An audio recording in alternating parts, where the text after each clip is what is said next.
What's up, guys? How's it going? What's up, Goober? How's it going?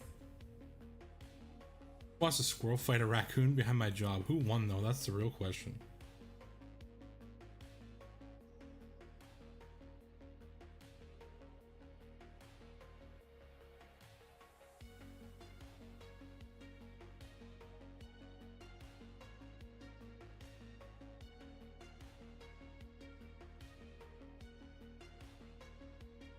Alright.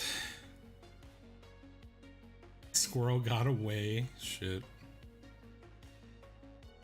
What's up, Gavatron? How's it going, buddy?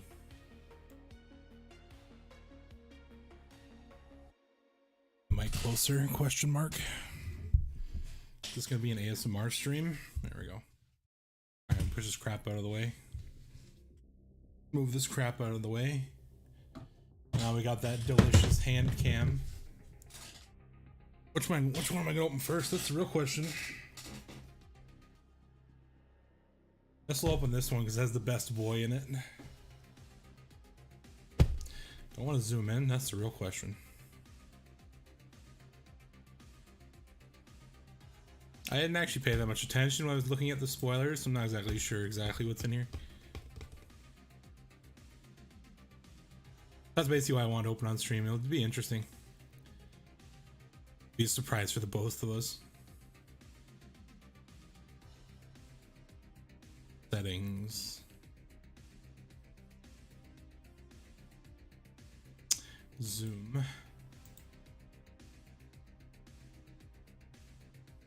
No, it's a bit less painful. I don't have to hold it up to the camera as much. How do you expect me to open this thing? Bottom's bigger than the top, so I'm assuming you want me to open from the bottom. Usually there's a little like pull thing though.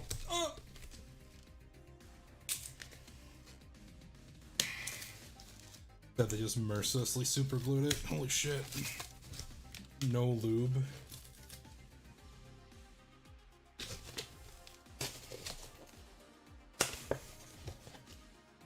Alright. There we go. Got our lovely Fallout packaging here. Bunch of shiny counters and shit.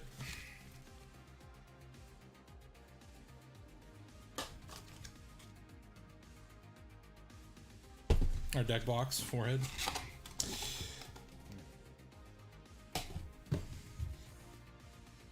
Where's the goods?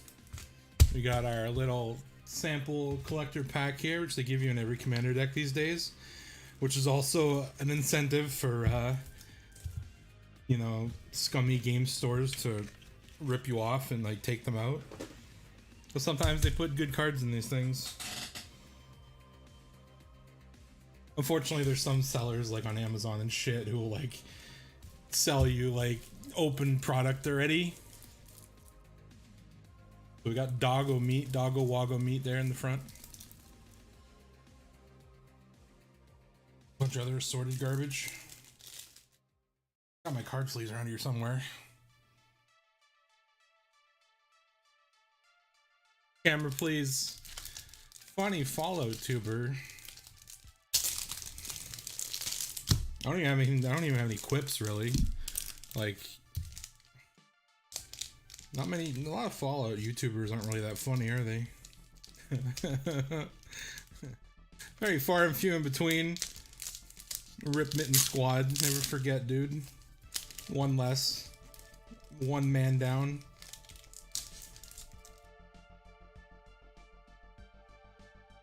Alright, what we got here? We got Dog Meat Ever Loyal.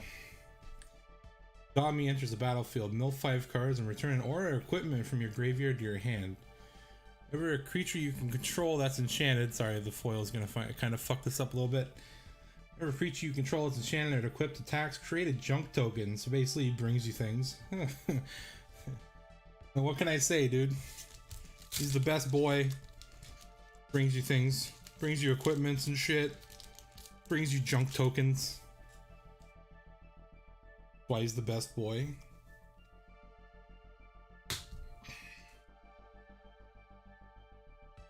We got Chad Preston Garvey. Look at this art. I wish he looked like this in the game.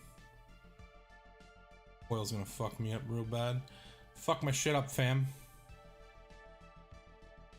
What are these cards? These are the this is the Fallout Magic the Gathering crossover they did. For the last like 4 years now, they've been bringing in like outside IPs because they make a lot of fucking money. Basically, Magic the Gathering is turning into like the generalized roleplay system where it's basically like any IP can use it. Magic's basically turning into that where they'll just use any IP because they have the best card game system right now.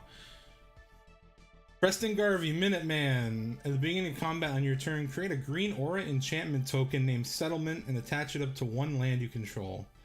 And then the land can tap for any color. I mean, it's pretty convenient that they use a land-based resource system because obviously Preston's going to want to turn them into settlements. And then whenever he attacks, you can untap each enchanted permanent. So basically, untap every land that has a settlement counter on it. So yeah, I mean, the boy makes settlements. What can I say?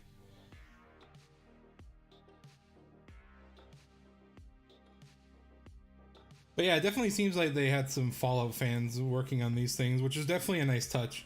You'll notice that more when we open more cards. We got here Brotherhood Outcast. I may need to turn the brightness down on my camera. I don't know what it's focusing on. Not focusing on what I want it to. Why are you like this?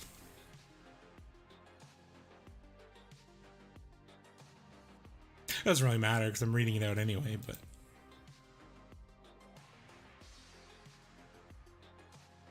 I told you we bring this down. What then, camera? How would you feel? Any better?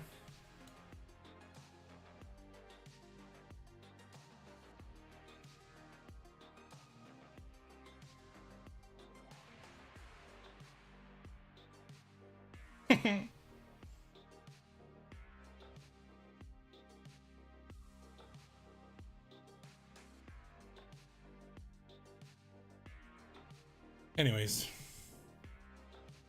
Brotherhood Outcast. When Brotherhood Outcast enters the battlefield, choose one. Return target aura or equipment card with mana value 3 or less from your graveyard to the battlefield, or put a shield counter on target creature. Yeah, I mean, Brotherhood of Steel, you're gonna be messing with those equipments, right? Put a shield counter. I guess that's the equivalent of having the best armor. I actually had to look up who this character was because I haven't played Fallout 76 in so long. Commander Sophia de Guerra. I don't know. For all you 76 enjoyers out there, I liked 76 when it came out. I played it quite a bit. Problem is I played it like before Wastelanders came out, so it wasn't really much of a game. I got to like level like 230 or something before Wastelanders came out, and then I was like, man, why am I doing this? I'm literally doing the same thing every day, and then I just stopped playing. So yeah, I had no idea who this was at first, but here we are. Human pilot. Flash. When Commander Sophia enters the battlefield, destroy up to one target legendary permanent. That permanent's controller creates a junk token. So I don't know what exactly she did in the story. Maybe she destroyed something or other, but sure, why not? I don't know that deep and rich 76 lore anymore. Fortunately, I'm not that talented.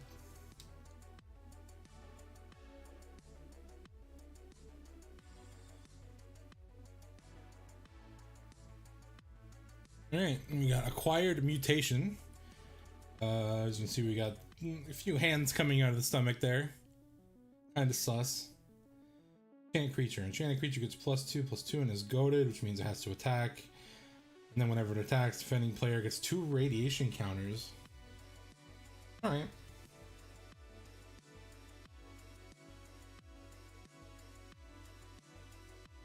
Yeah, it's nice to see like every game got some love in these decks rather than just like, you know, Fallout 4. If Bethesda had their way, it'd probably only be Fallout 4. Yeah, the Crimson Caravaneer. Crimson Caravaneer deals combat damage to a player. Create a junk token. Simple, easy, makes sense. All about that junk.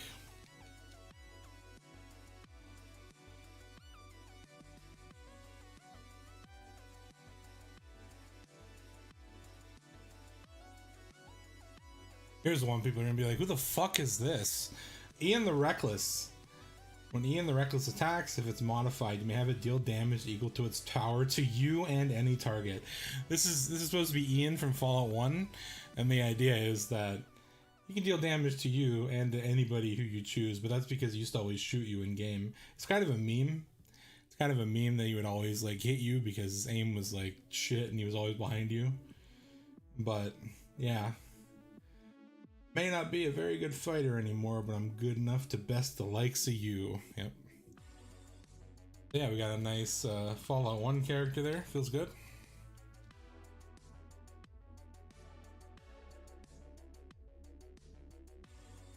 We got some generic cards. Big Horner Rancher. Ranching them Big Horners. It's just a good card. Add an amount of green mana equal to the greatest power among creatures you control. Sacrifices to gain life equal to the greatest toughness among other creatures you control. Just a good generic boy. Someone's got to ranch the Big Horners, you know.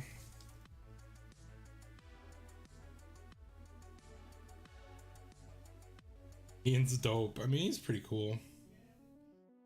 That's another interesting thing too about stuff like this is like all the NPCs in Fallout 1 and 2 look the same, right? They had like, there was like 7 different stock NPCs. There was like a man wearing leather jacket, scrawny homeless guy, like woman, oversized bodyguard that stands outside casinos. So yeah, seeing what they actually would have looked like, or at least what someone thought they would have actually looked like, is kind of interesting. Instead of just having to use our imagination. We got Breakdown. Destroy target artifact or enchantment. Create a junk token. We see we got like Strong there. Or just a random super mutant destroying something. I don't know what it's supposed to be. What the hell is that? I feel like it's supposed to be Strong destroying something. I don't know what he's destroying there. You can see there's somebody in the back there who's a little concerned about it.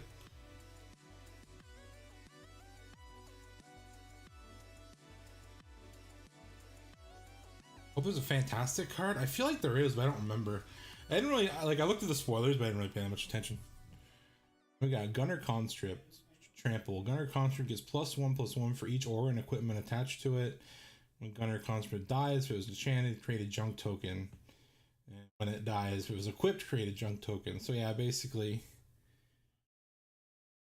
you just got all this loot, and then when he dies, he drops it. Shit, we need more sleeves, chat. We need more sleeves.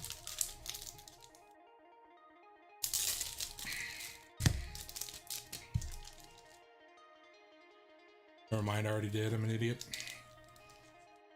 Too big brain. I'm already prepared for this.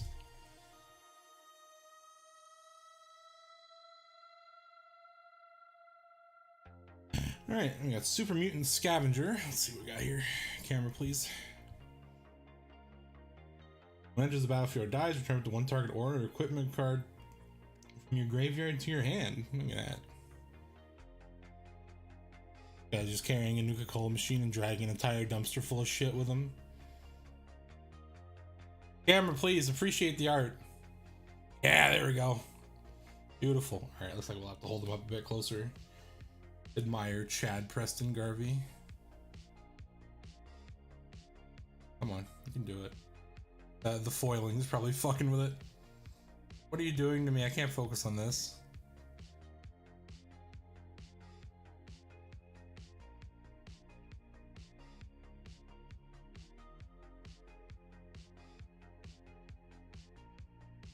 Then we got Well Rested. Enchant creature. When this creature becomes untapped, put 2 +1/+1 counters on it, then you gain 2 life and draw a card. So yeah, there's a couple things like this too, where it's just like conditions that you have in the game, like being well rested. Pretty sure there's one for being over encumbered. We got some bobbleheads here.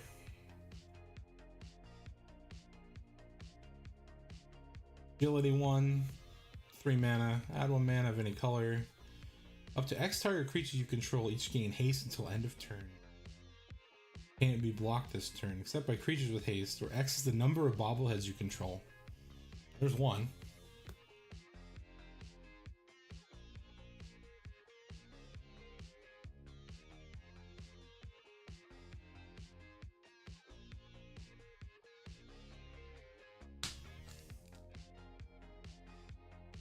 How was the game actually played? So essentially there's a land-based resource system. So every turn you get to play a land. And the number in the top right corner is how much, each land is 1 mana, and the number in the top right corner is how much mana each card costs to play.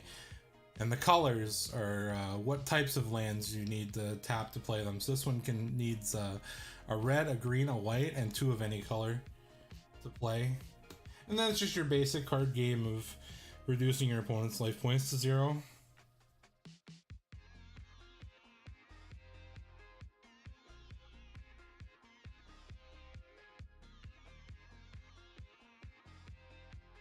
Have you ever played like any other card game?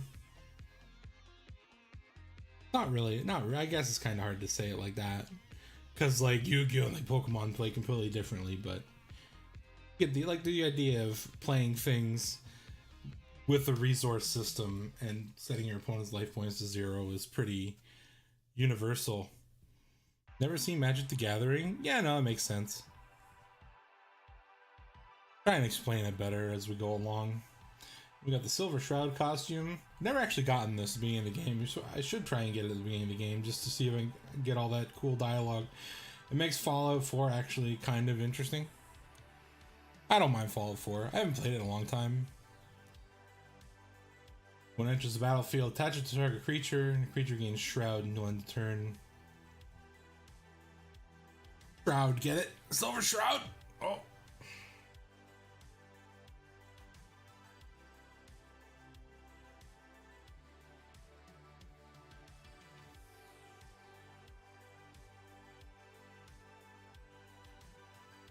All that glitters.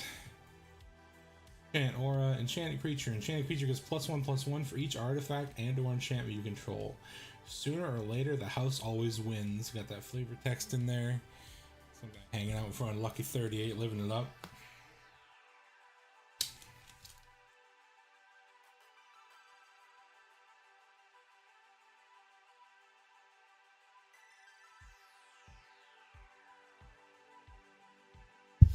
And we got Path to Exile, which is just a reprint. This isn't a unique card. Like all these cards so far, I'm pretty sure all of them so far have been unique, but this is just a basic.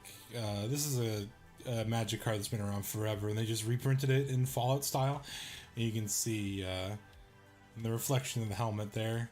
You got the Lone Wanderer walking away, sadness. Exile target creature, which basically just means remove it from the game. And then opponent searches their library for a basic land. In the end, he marched into the desert sands, leaving the vault behind. Sadness.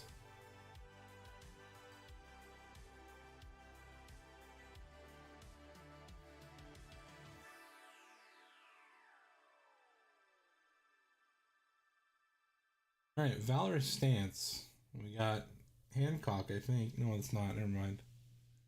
The random Minutemen. The art, the skin, the art, and like everything's a little dark.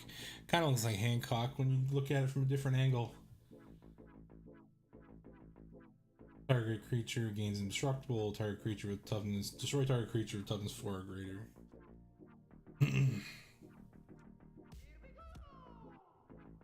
Yeah, basically what you do is, well, this is a commander deck. So in commander you have, what's it called? You have 99 cards in a commander.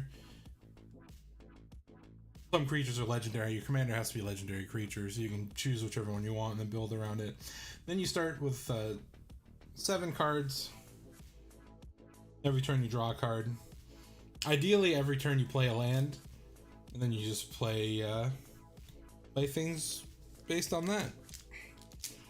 Build a board, play creatures, equip things to those creatures, destroy your opponent's creatures, and then eventually set their life total to 0. It's fairly simple. Kind of intimidating when you look at it the first time, but in general, it's a fairly simple game. I love you, Fro. I love you too, buddy. Sticky fingers. Come on, let me show that looting art. Camera, please. Where do you want? Where do you want me?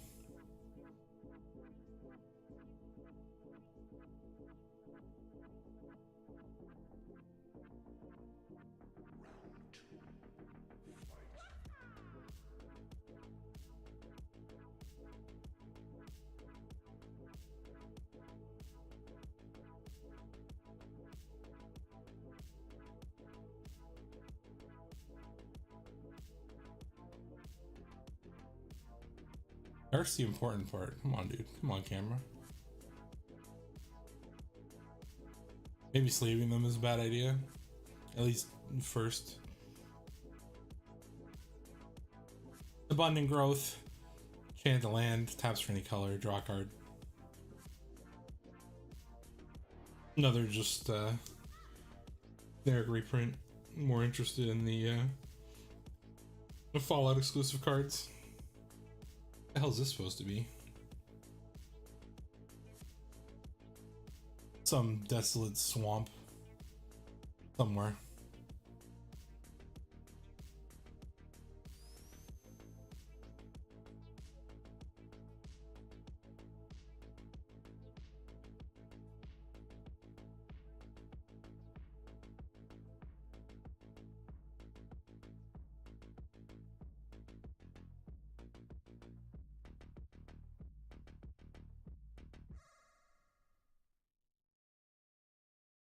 We got Rancor. We got a surprise cameo by Mods Muggers there from Fallout New Vegas. Get clapped, nerd. Don't fuck with the grannies, dude.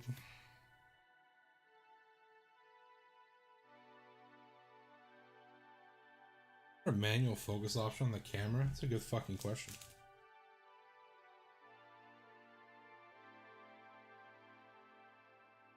Maybe it's in here.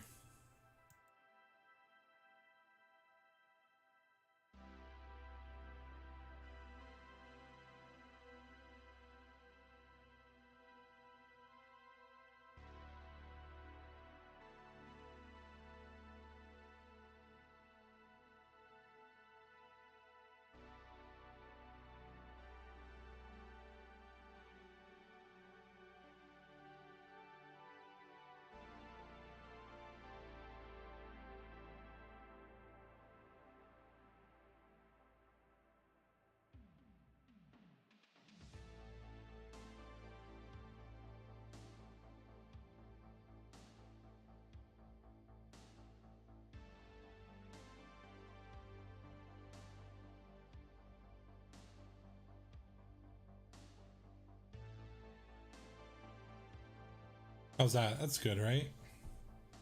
Question mark? I think we done it, boys. I just gotta remember to actually hold it up to about here. Squirrel nest. I'm assuming it's the 76 thing. I don't remember seeing very many rad squirrels. Pretty sure could you see rad squirrels in 76? See rad squirrels in Fallout 4? I don't think so.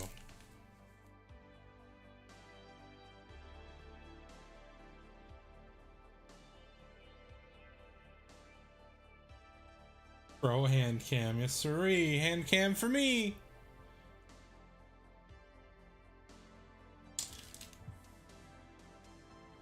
I don't really care, but like the text doesn't really matter that much. Most of you just want to see the art and flavor.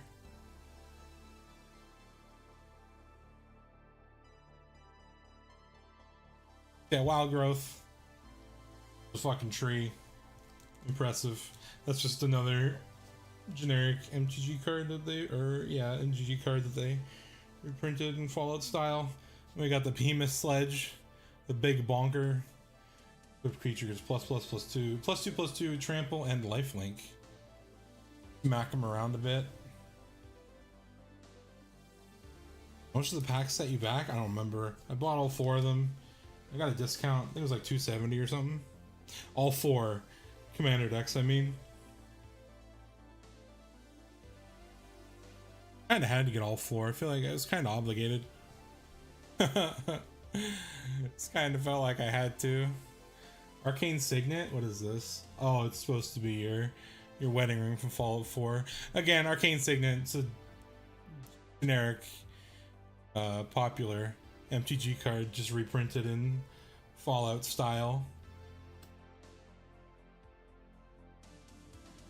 270 US? No, 270 Canadian. Probably be a bit less in US. It'd probably be like, I don't know, 220 or something.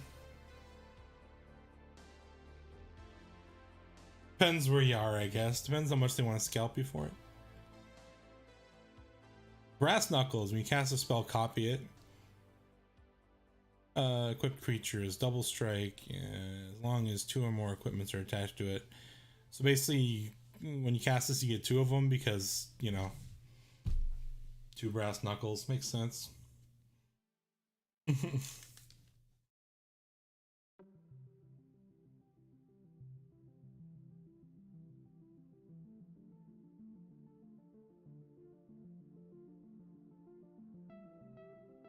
Horoscope. Whenever a equipped creature attacks with the top card of your library, if it's a land card, you may put it onto the battlefield tapped.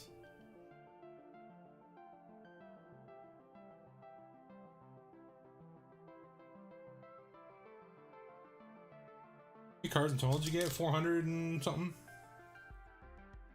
Each deck has 100, and then there's some tokens that go with it. It aren't really cards. And then you got a couple cards in that little bonus pack, which I put somewhere. Boop. Which has Sarah Lions on it. Ooh woo. Ooh woo, as the kids say.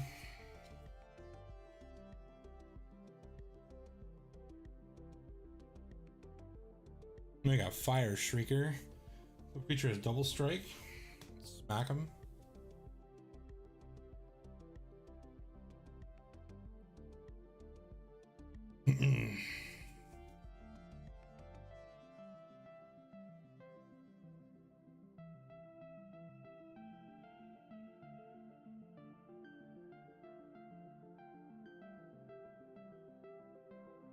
Then we got Soul Ring.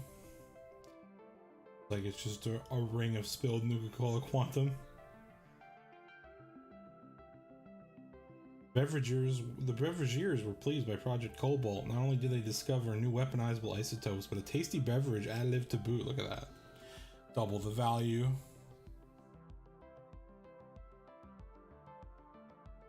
Double the value.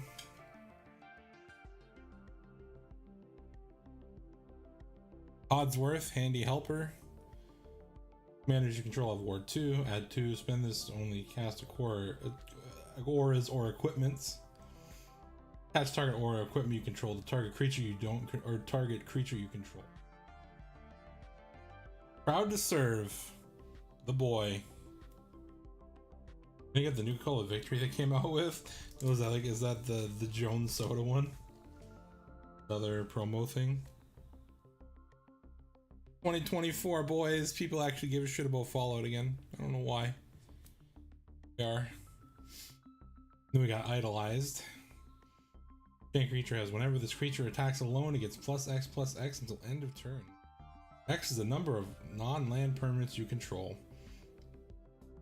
Known for your extensive support and goodwill, you are idolized by the community.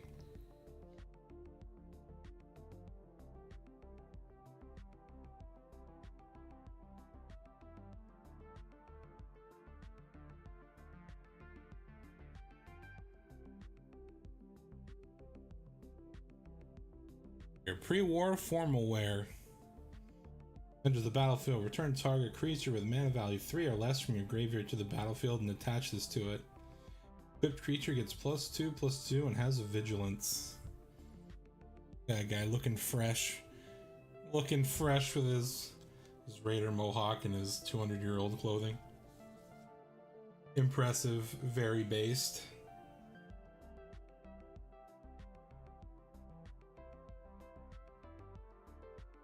And we got the Vault 101 birthday party. So basically every turn you tick down the story here.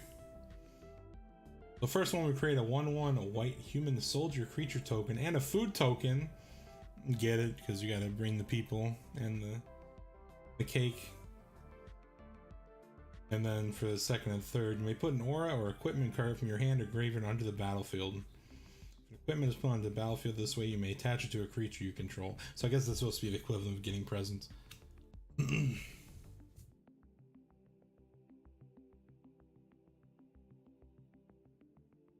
got a Fallout 76 character I actually do know who it is, which is not that surprising because, well, nowadays it's the first quest in the game that you basically do. Duchess, Wayward Tavern Keep. Hunters for Hire is her first ability. When a creature you control deals combat damage to a player, put a quest counter on it. And the quest counter from a permanent you control to create a junk token.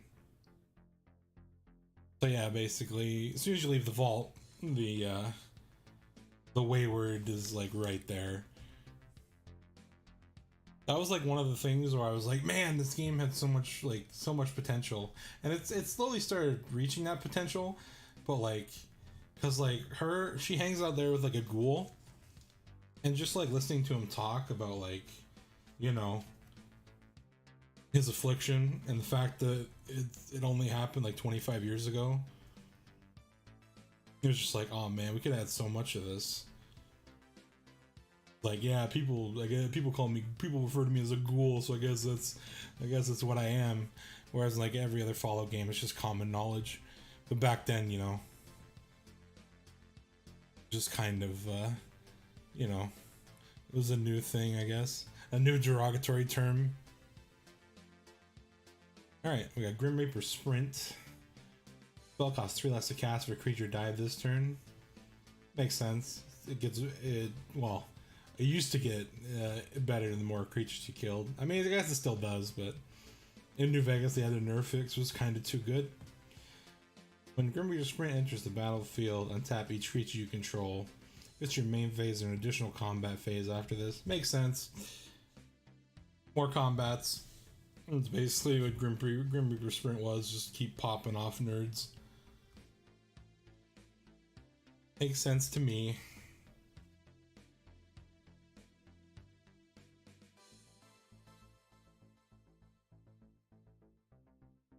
And we got the Junk Jet equipment. When Junk Jet enters the battlefield, create a junk token. It makes sense.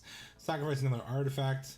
Double equip creature's power until end of turn. So basically the artifact that you sacrifice is supposed to be the junk that you cram into it. Makes sense. So far the flavor on these cards has been pretty on point. Nice to see they actually gave a shit.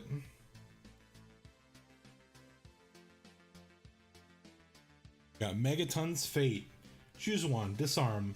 Destroy target artifacts. Create 4 treasure tokens. Alright, makes sense.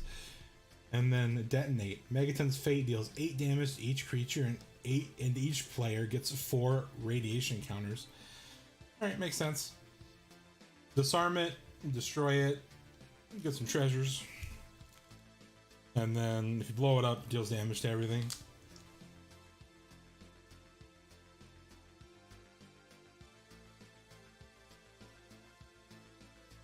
I see you guys eyeballing the waifu over here, right?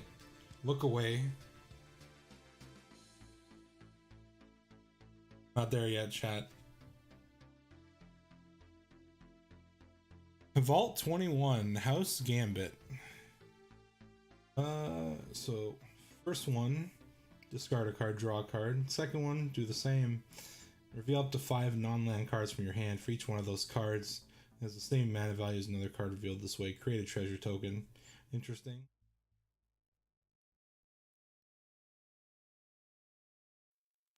Quite sure what they're going for there. Like, I get it.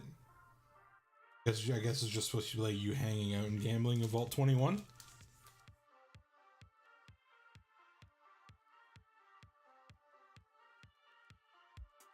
My wife, Madge, Veronica, Distant Scribe. Veronica, Distant Scribe attacks. You may discard a card. If you do, draw a card. Whenever you discard 1 or more non-land cards for the first time each turn, create a junk token. Yeah, I mean, yeah, just a scavenger. Makes sense. fist some people.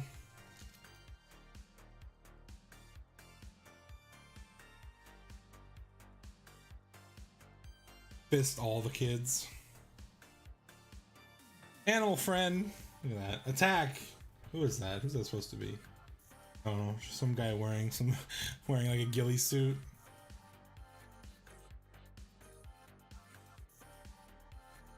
No one cares what it does. I don't even know why I'm reading these. I don't even care what they do. I just want to see the. I guess I do because I want to see how on point they are, flavor wise. We got strong back. Enchant creature. Equipped abilities you activate, the target enchanted creature costs 3 less. Aura spells you cast, the target enchanted creature costs 3 less. Enchanted creature gets +2/+2 for each aura and equipment attached to it. Yeah, this card's insane. This card's really good. Make them extra thick. That makes sense. You can just attach more things to it. You attach more things to a creature, and it's cheaper.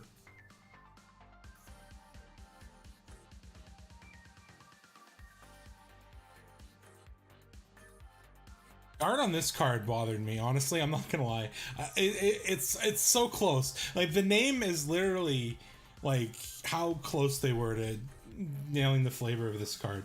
Almost perfect. So you enchant the creature. Enchanted creature has base power and toughness 9 out of 10 and has indestructible. Okay, sure. You're right. Like, almost perfect. You set your special stats to 9 out of 10, right? It makes sense. And then the flavor text. An incomplete suit of power armor is still a suit of power armor. Yeah, that's cool. That makes sense. The problem is that the art is a complete suit of power armor. I looked over this art so many times. I was like, maybe it's like comedically missing like a leg, or maybe like one of the gloves are missing, or like one piece of this power armor should be missing. The flavor text implies it, the name implies it, the 9 out of 10 implies it. But I've looked over this card many times, and it's a full suit of power armor. Like, I feel like it should be like missing a leg, and like you see like his boxers or something for comedic effect. But I don't know, man. I looked over this card so many times. It was so close. Maybe that's the thing. Maybe that's what they were going for. Almost perfect.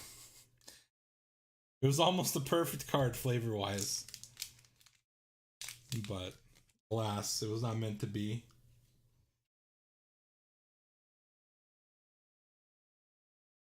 Well, actually, it's not even a well actually moment. It's just like, god damn it, you're so close. So fucking close. I'm so sad.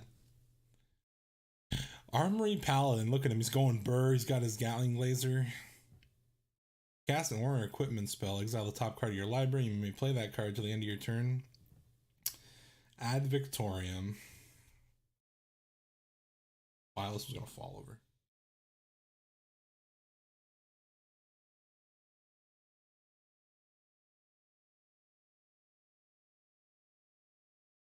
Didn't realize this was the waifu deck, but apparently it is. Kate Cage Brawler. As long as it's your turn, Kate Cage Brawler has indestructible. Whenever she attacks, you and defending player each draw a card, then discard a card. Put 2+1/+1 counters on her. If you discarded the card with the highest mana value among cards, or tied for the highest. Attack with her. Ideally, she gets thick. Makes sense.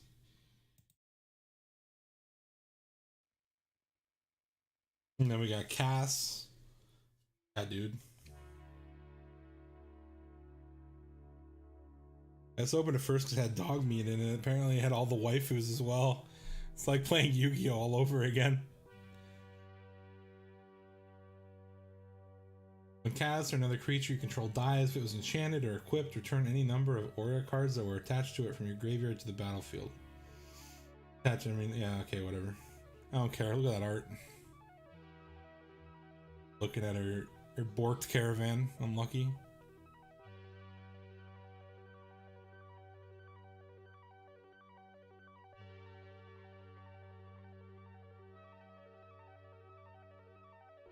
Alcoholic waifu. Best waifu.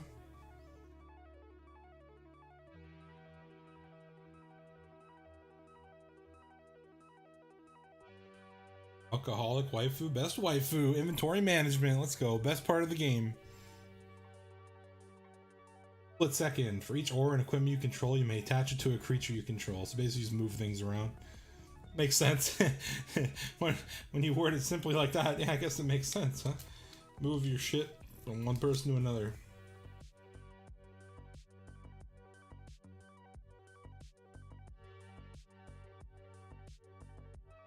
Moira Brown, guide author. Moira Brown, guide author, enters the battlefield. Create a colorless equipment artifact token named Wasteland Survival Guide. With equipped creature gets +1/+1 for each quest counter among permanents you control. And equip 1.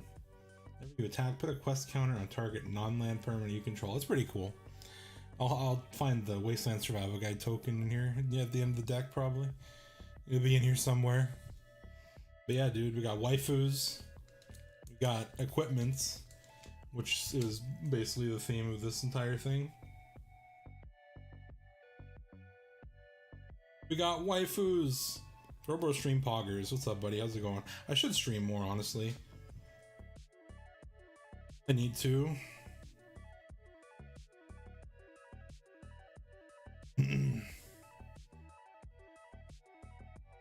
We got 3 Dog, Galaxy News DJ. Whenever you attack, you may pay 2 and sacrifice an aura attached to 3 Dog. Galaxy News DJ. When you sacrifice an aura this way, for each other attacking creature you control, create a token that's a copy. Yeah, whatever. Got 3 Dog on it, dude.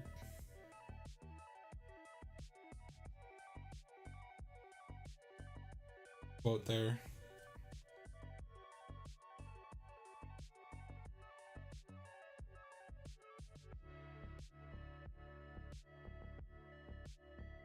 I generally don't play like equipment or artifact decks, but maybe I'll try it now that I got all this crap. We got a random Mr. Gutsy. Whenever you cast more equipment, put a 1/1 counter on it. When Mr. Gutsy dies, create X junk tokens. Makes sense. I mean, once Mr. Gutsy gets destroyed, he's nothing but spare parts, aka junk tokens. So, flavor-wise, makes sense.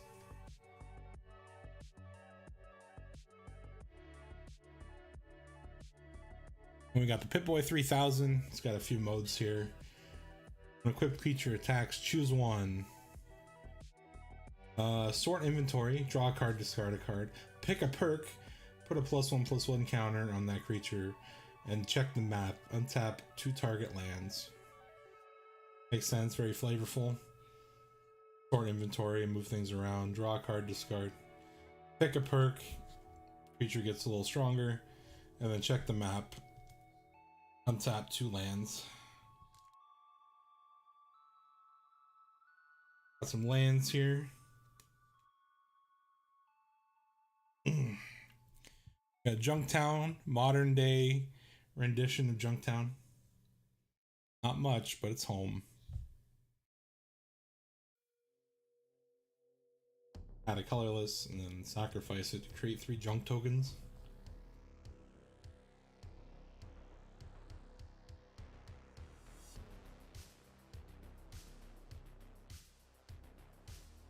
I don't give a damn about Magic, but I'm buying these. Yeah, I mean, I don't blame you.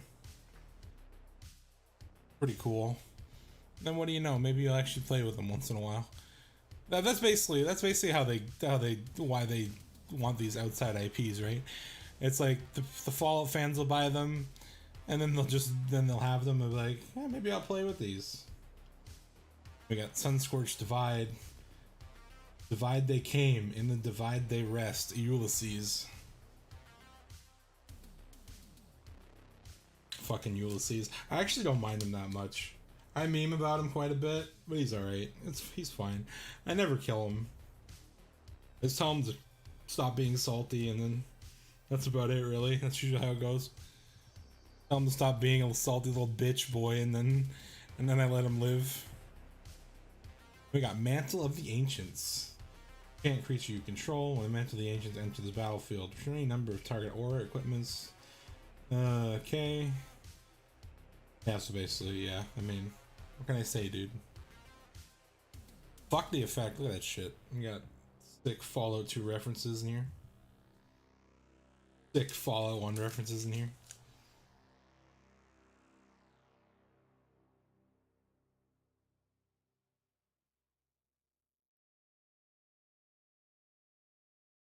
We got Pure Steel Paladin. Whenever an equipment enters the battlefield under your control, you may draw a card and Metalcraft. You control have equipped 0 as long as you control 3 or more artifacts. This card's insane. This card's broken. Eats mana, it draws you cards. Broken.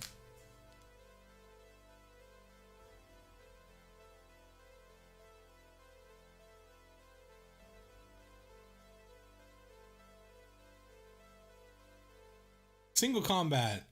Each player chooses a creature or a planeswalker they control, then sacrifice the rest. Players can't cast creatures or planeswalkers until the end of your next turn. Some fight to destroy their enemies, some fight to destroy themselves. Hate getting ready to smack this guy around. Feels good. Feels right, you know? We got a couple normie magic cards with Fallout art on them. Blasphemous Act. Everyone knew the bombs were coming. Everyone but the public. Rip.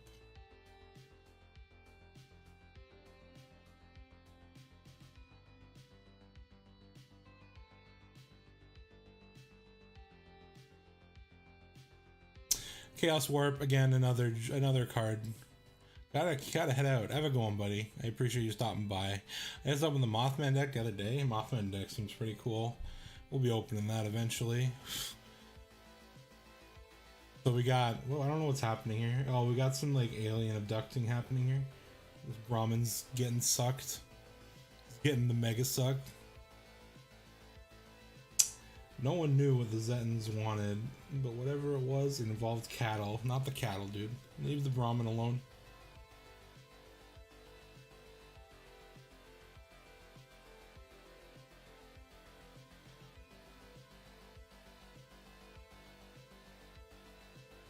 We got Heroic Intervention. Permanents you control gain hexproof and indestructible to end a turn. Another beautiful day in the most dangerous place in the world. Nicholas Valentine. The greatest. I don't remember what color Nick Valentine is. I think he's blue, so he's not going to be in here. He's going to be in another one. And we got Basilisk Collar, which they just reprinted to be a dog collar. Mark of Companionship, not Subservience.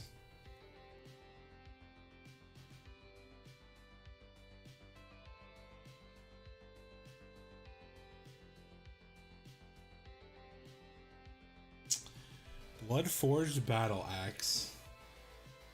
With just his trusty axe, Grognak became king. Look at that. Smack him around, dude.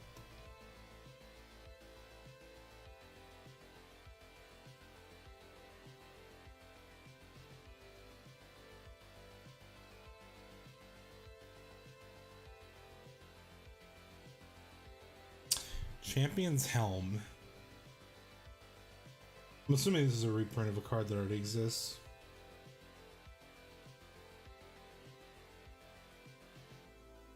I don't quite get this reference. I don't remember what this is supposed to be. Was there a fucking... Was there ever a deep sea diving helmet? Is that a Fallout 76 thing?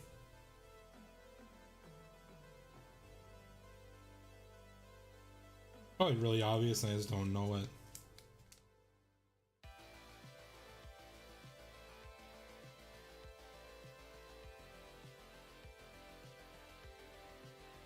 We got Masterwork of Ingenuity. This is the kind of wasteland weaponry everybody needs. Beautiful.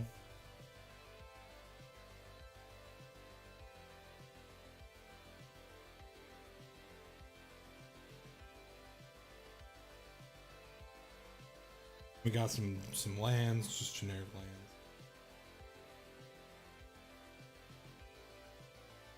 Where's it supposed to be? Before the war, people came here to enjoy the view. Now the only visitors are the birds who call harshly from the twisted trees. It's just supposed to be like a scenic overlook.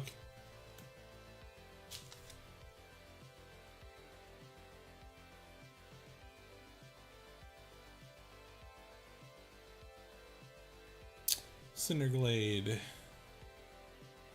Scorch below and toxic smog above. Few survive. Fisher Sight Omega. Oh, okay, so it's supposed to be, yeah, you can see the Scorch Beast in the back there between those trees, just chilling. Supposed to be the fuck was that? What was that area of the map called? Was it Cranberry Bog?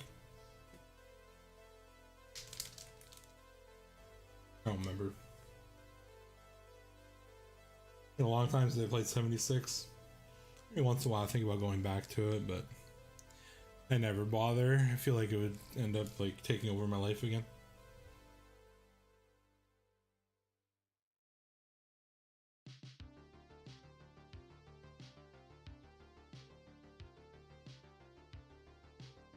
Camera wants me to hold it. Far Harbor diving suit. There was a diving suit in Far Harbor. I feel like that's correct, but I don't remember it. My dumbass used to just swim underwater and grab the marine armor. I don't remember needing a diving suit or anything. From up here, you can almost imagine how it was before. Wasteland Survivor. Where's this supposed to be? I feel like this is another 76 location. The background looks too nice. One of the things about 76 that I joked about a lot is like, man, West Virginia is so nice. Like, why would anybody stay in DC? Like, DC is a fucking shithole. DC is so bad. It's like nothing grows there and mutants everywhere and you just get clapped. And like, why would anybody want to live there when you could just, you know, walk for like a day and be in West Virginia with all these nice trees and shit? I mean, sure, there's scorched beasts every once in a while, but like, you know, small price to pay. Orwell Orchards is about as peaceful and pleasant as a tomb can get.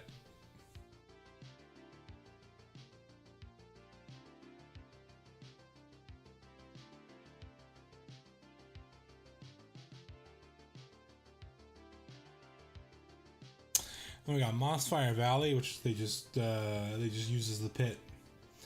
Came from a place far to the northeast. It's called the Pit. It's, well, let's be honest, a nightmare.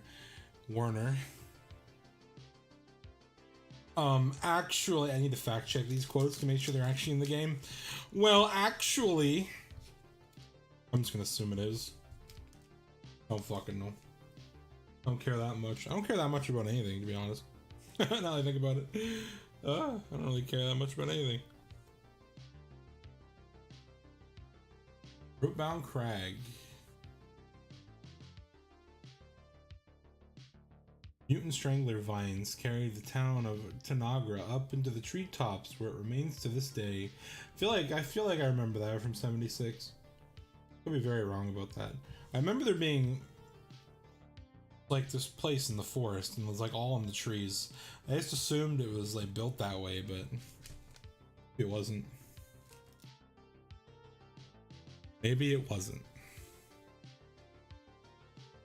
Might have to refocus the camera again.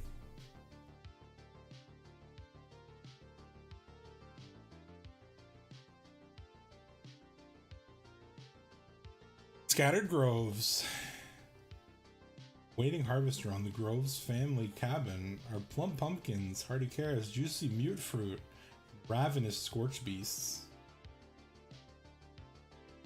Pretty cool. Can't really fault them for making a lot of the lands into 76 locations, because 76 had the nicest looking locations.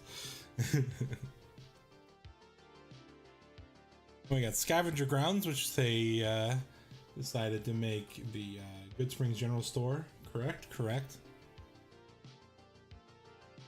Only things you need out in the waste are food, water, and bullets. Everything else is details. Yep, yeah, I need to refocus. Or I could just move it. So.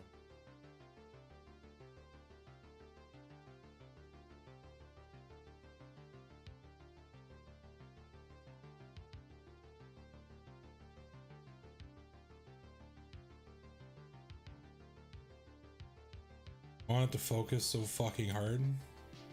I want you to see like every like a hair on my knuckle. There we go.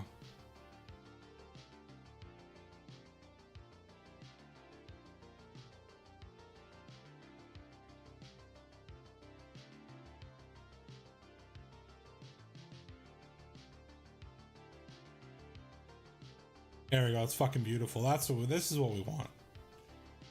Sheltered thicket. Great spot.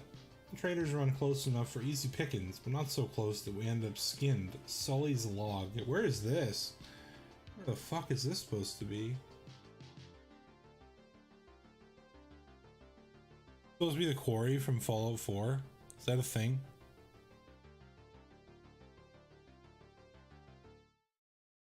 Probably another 76 location.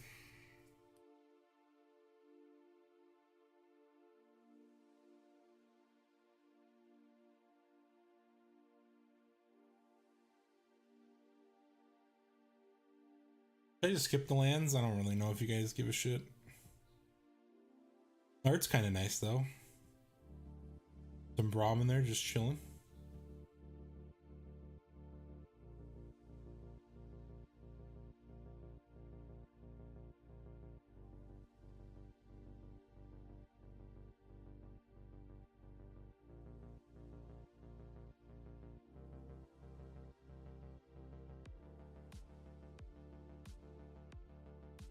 Sunpetal Grove. Must have been something to see a movie on a screen that big. Preston Garvey. Got our little sunset Starlight Drive-In, I think it's called. I never really cared much for the settlement building in Fallout 4. And when I did, I usually just built in either the castle or Sanctuary Hills because I was already there. We got Temple of Abandon, which they used the Novak dinosaur for. Pretty cool. Can't just travel through without stopping to see Dinky in the world's second largest thermometer. Never, dude. Dinky the T-Rex.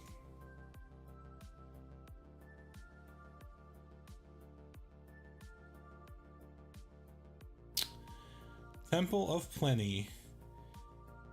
Pre-owned, pre-rusted, pre-irradiated. Just a random.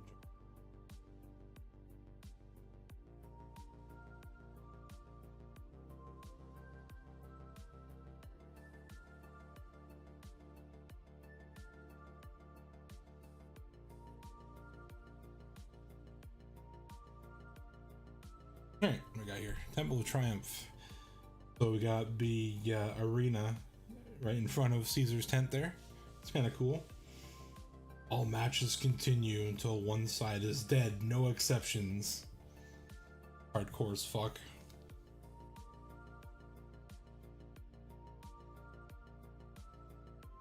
Oh shit. Other equipment. Swiftfoot boots. It's just another magic card that they, common magic card that they reprinted in Fallout style. Rollerblades this time.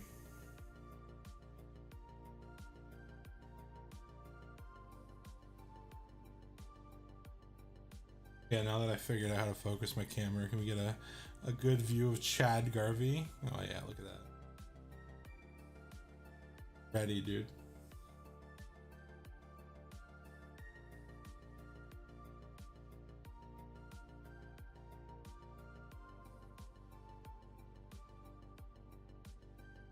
Let's see here. Ash Barrens. War has survivors, but rarely has winners. Yeah, they made some pretty good art for these. Pretty good. Didn't need to go this hard, but they did. But they did anyway. Buried ruin. Venture into the abandoned subway and you'll get more than your ticket punched. Looks like we got a ghoul there just lurking. Just waiting for his tasty human treat. Ah, the fucking Metro and Fallout 3 used to give me the heebie-jeebies. I was like 10, walking through the metro tunnel with my radio on, trying not to shit my pants. It was a bad time. We got the Command Tower, another very popular Magic card, which they reprinted as the Lucky 38, which is pretty cool. New Vegas is more than a city, it's the remedy of mankind's derailment. Mr. House.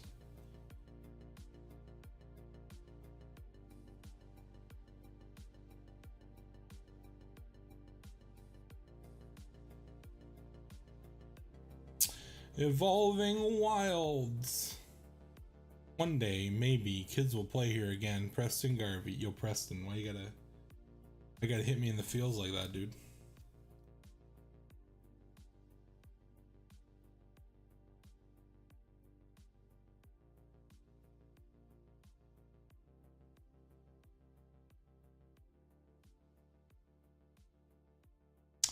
Jungle Shrine. Got our Sanctuary Hills here.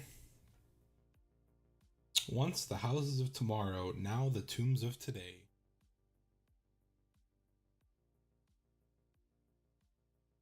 Never forgetty.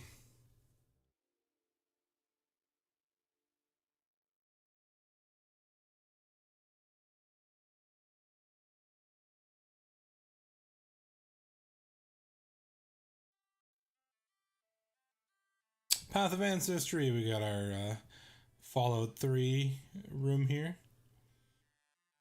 Big Daddy Liam Neeson waiting at the door for us. Your mother would have been so proud. Beautiful.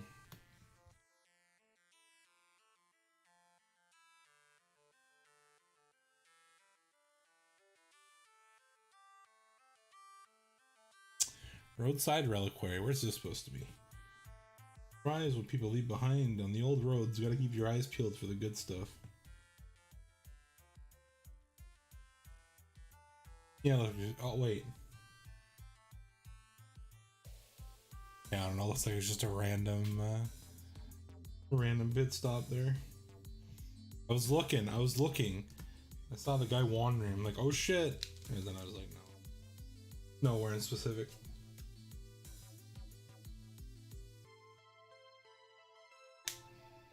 Nowhere in specific. Rogue's Passage. And we got the Railroad HQ there. Pretty cool. The respect.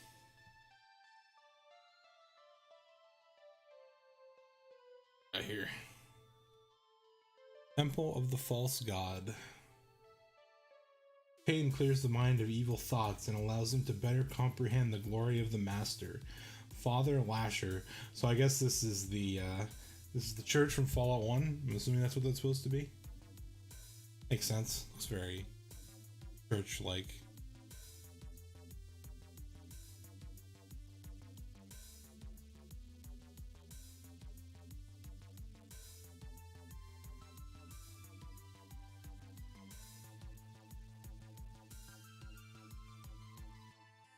Terramorphic Expanse. I'm here. What's up, Nuke? How's it going, buddy? A new civilization was built bit by bit from the scrap of the old one. What the hell is, where's this supposed to be? I don't know, just another generic junk town, I guess. Just in time.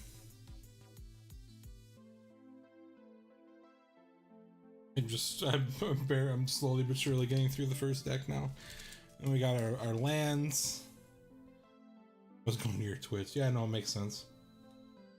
We got two kinds of mountains.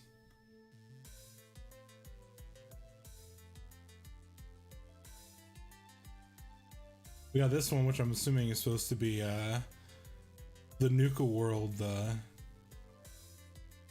Biz Mountain. Is that what it's called?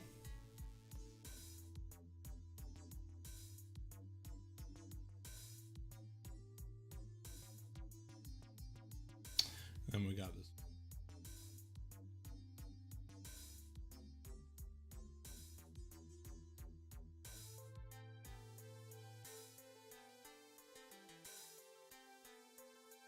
I don't know, random mountain. There's like something skewered to the mountain up there. I don't know what it's supposed to be. Whenever I'm not sure what something is, I just assume it's from Fallout 76.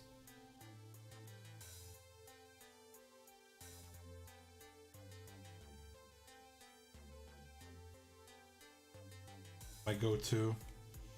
Alright, let's leave these up real quick.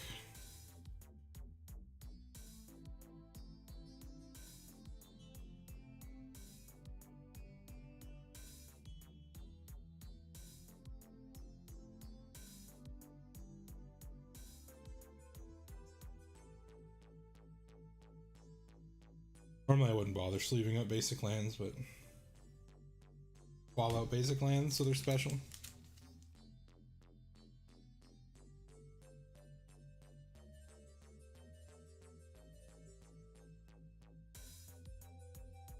Where's this supposed to be? I don't know, just some random settlement, but you got your doggo there.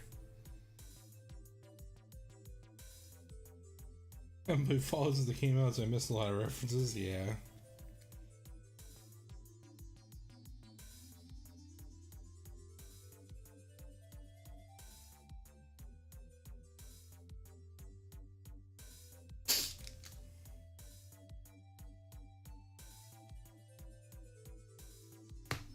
Let's know if there's a lot of basic lands in here. Just fine, I guess. Seems to be a decent amount.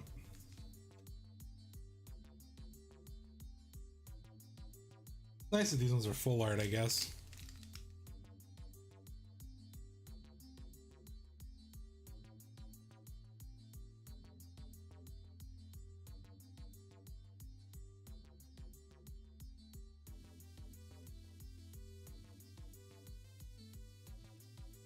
Guns have a lot of basics. I don't mind. I like basics. I like playing basics for the most part when I can.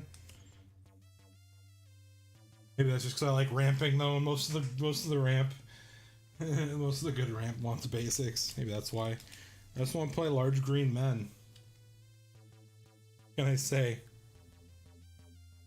I gave my dad a huge Warhammer fan. The Warhammer decks. Warhammer decks are pretty good. Probably should have bought them. Oh well.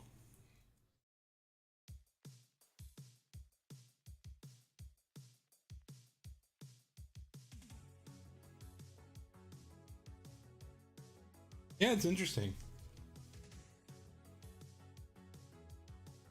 Probably pretty cool to have a parent who's interested in stuff like that. We got settlement tokens for Preston, food tokens, Nuka-Cola, human soldier, NCR token, or junk token, world token, treasure token. Normally I wouldn't sleeve the basic lands or the tokens, but there's the Wasteland Survival Guide. Sick.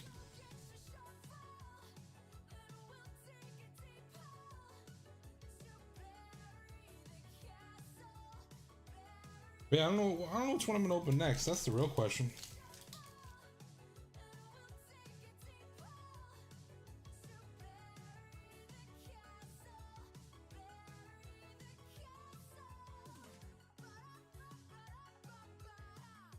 Did he open the Warhammer decks, or did he just put them, he just saved them?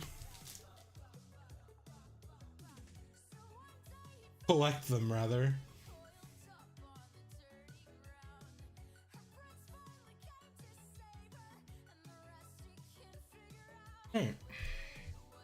We got our two, info cards there. This one has a Cazador on it. Alright. Yeah, pretty cool. All in all, the flavor's pretty good. No complaints from me. Except for this card. Only card that I had a minor complaint about. It doesn't even fucking matter, really. But, like, I'm gonna explain my gripes to Nuke. Nuke, look at this. We have almost perfect, right? Enchanted creature is base power and toughness 9 out of 10 because When you take the perk almost perfect, your stats become 9 out of 10. And then the flavor text: an incomplete suit of power armor is still a suit of power armor, but the power armor in the art is a full suit. Like, it should be missing a piece.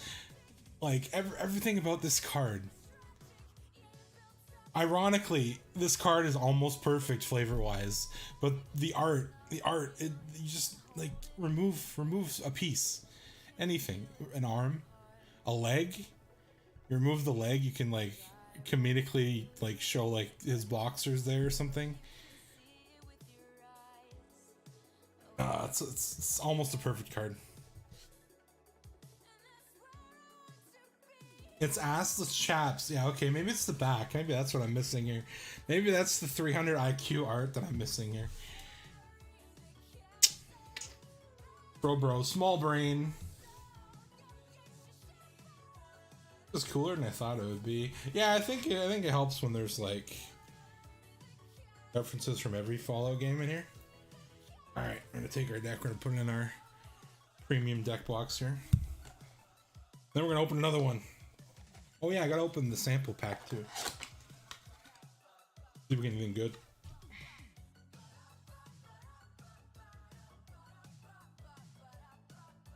I don't know how they decide what to put in the sample packs, but man, when they put the One Ring in fucking Lord of the Rings sample packs, man, people were losing their shit. Like, people were literally taking the sample packs out of the decks before selling them. It was crazy. Wilden. Alright, here we go.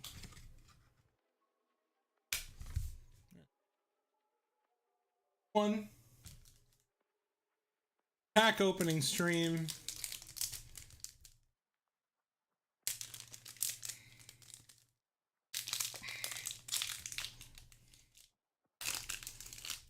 I don't even know what cards are in the collector boosters, to be honest. A borderless Megaton's Fate. Borderless Scattered Grove. Okay.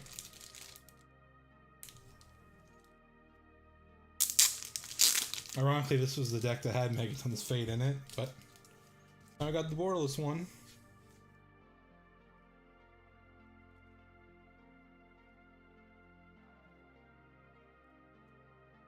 Or maybe it's just rigged. Who knows? Alright, which one are we gonna open next? What we got? We got the Science one, we got the Mothman one, and we got the Caesar one. I guess we'll open the Mothman one. Got a bunch of mutants and shit.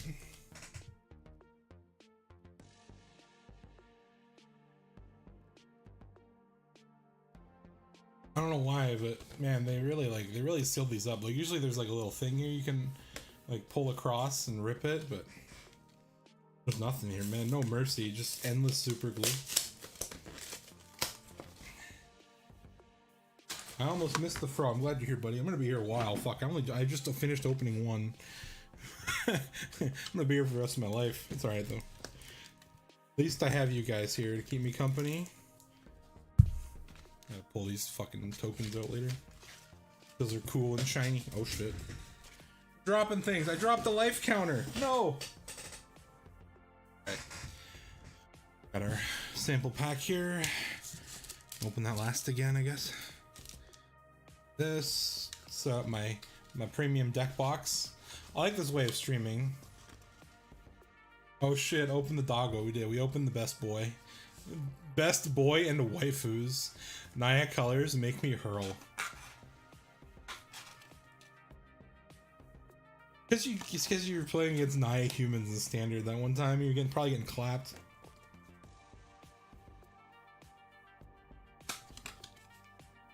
Box at the ready. Mothman prepared. Another card.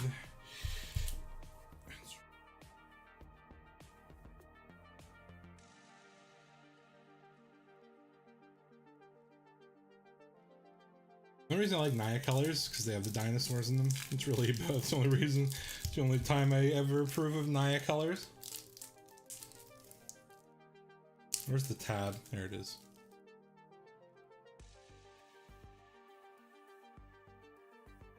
There we go. All right. Sorry, chat. Sometimes it's hard to get these fat fingers working. Bam. Let me make room. All gotta go. I'm sorry. I never wanted it to be this way, but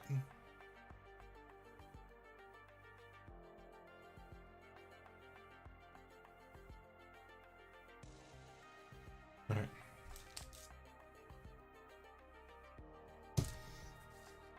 I like Demir Rakdos Guild, the expert aggressive. I love playing control, stealing my opponent's stuff. Yeah, no, I love playing my opponent's cards as well. You probably did that to me when you showed me the glory of Big Daddy Xanathar. Fucking love that card. So slow. So much fun to play though. It was so good in 1v1. So fucking good. Oh man. Alright, we got the wisest Mothman. People love the Mothman. I don't really care about the Mothman that much.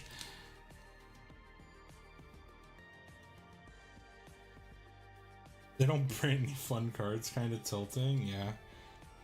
That's why I was enjoying, like, when I was showing that Splunking deck. No, not the Splunking deck. That fucking, oh, what was it called? What was that copy card? That, I don't remember what the word was. The deck that just copies everything. Alright, what we got here? We got the Master, Transcendent. Thing, I gotta reposition myself. Shit. There we go. Oh, God. When the Master Transcendent enters the battlefield, target player gets 2 rad counters. Put target creature in a graveyard that was milled this turn onto the battlefield under your control. It's a green mutant with base power 3/3. Pretty sick. Makes sense. You just turn things into mutants and bring them back to your aid. Doppelgang, that's it. The deck was kind of fun. Probably wasn't that good though. That's it was originally a Simic deck, and then I added the fucking white because I needed board clears because I was just getting stomped by aggro. Vexing Radgall. Whenever Vexing Radgall deals damage to a player, that player gets 2 rad counters, but they don't have any rad counters. Otherwise, proliferate. That's pretty good. A 2-mana 1/2 flyer. That proliferates. It's kind of sick. Stormcrow that proliferates. So good.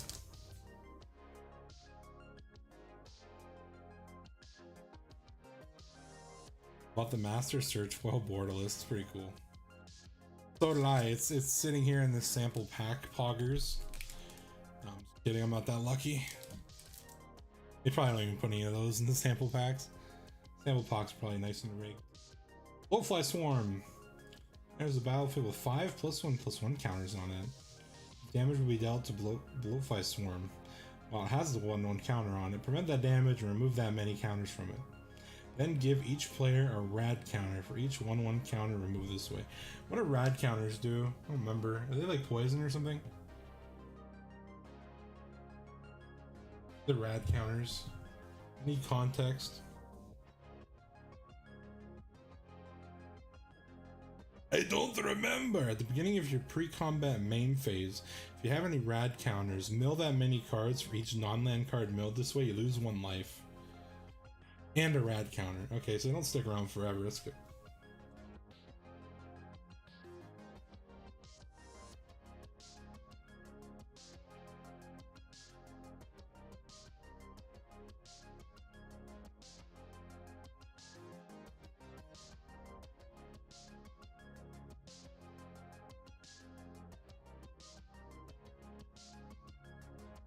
Mill lands to keep the rad. Yeah, that's pretty cool.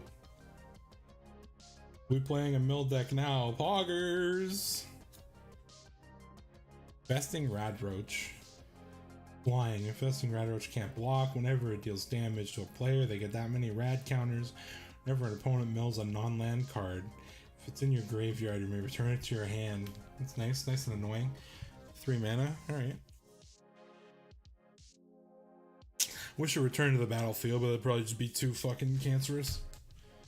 So, understandable. Have a great day.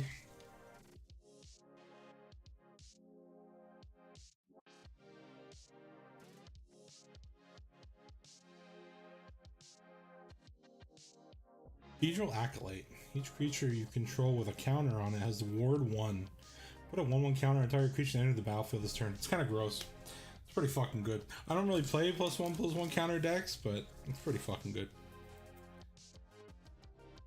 Wizards has gone a little ham with ward lately. Not gonna lie. Trying to go a little hard.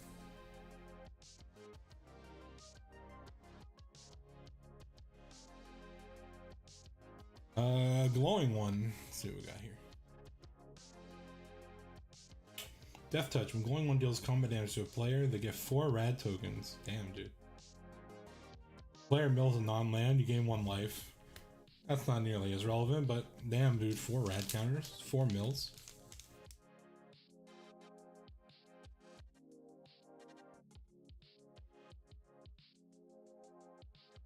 I like ward and surveil. Yeah, I like ward too.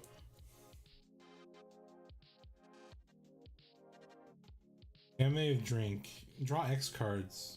Then half X rad counters rounded up. Makes sense. I mean, the water is contaminated and you're just, you know, slurp. Flavor wise, it makes sense.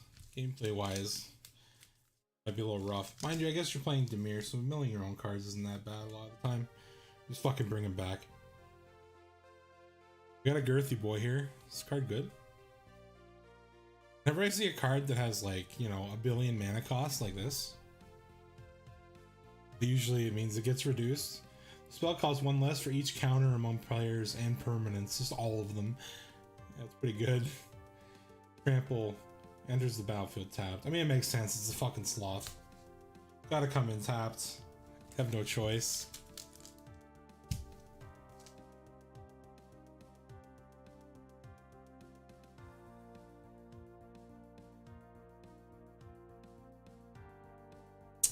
Nightkin Ambusher. Ward 2. When Nightkin Ambusher enters the battlefield, target player gets 4 rad counters. And can't be blocked as long as defending player has a rad counter. A 4/4 Ward 2.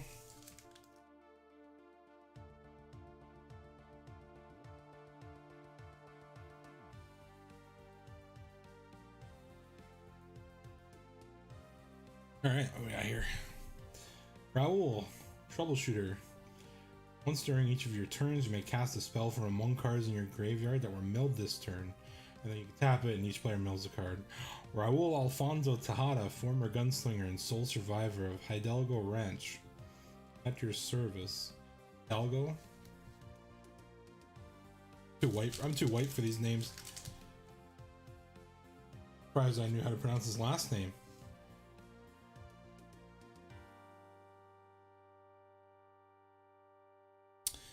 Young Deathclaws. Menace. It's 4 mana 4/2. Each creature card in your graveyard is scavenged. Scavenge cost is equal to its mana cost. Exile a creature card from your graveyard and pay its mana cost. Put a number of 1/1 counters equal to that card's power on target creature. Interesting.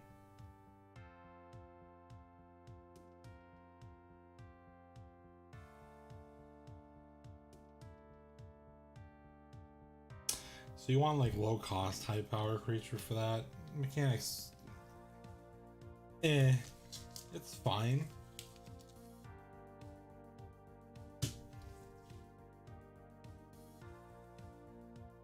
A bobblehead here.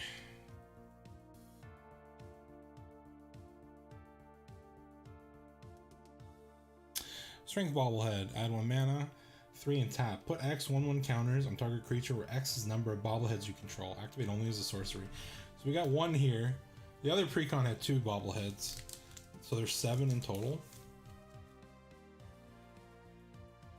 Don't know if this one has any more. Find out.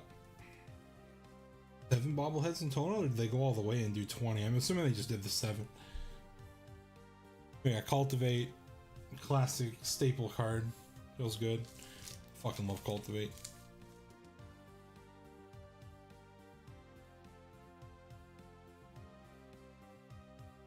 Farseek, another staple card.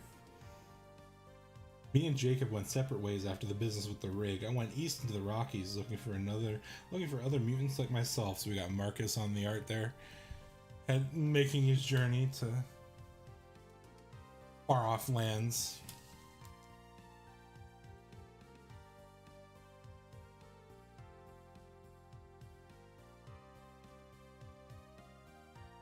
And we got Harmonize, 4 mana, draw 3. I'm already a ghoul. What more can the sun do? True.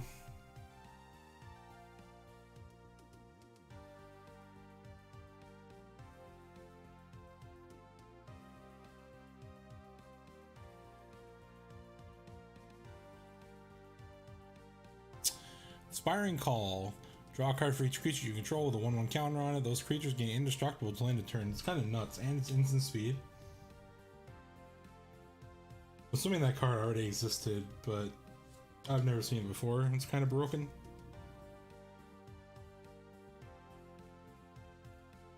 But I don't really play one. I don't play 1/1 counter decks. So that's probably why. That probably has something to do with it. Rampant Growth.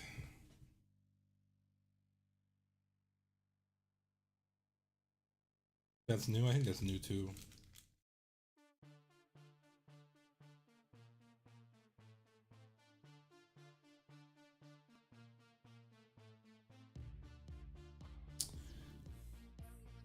Corpse Jack Menace.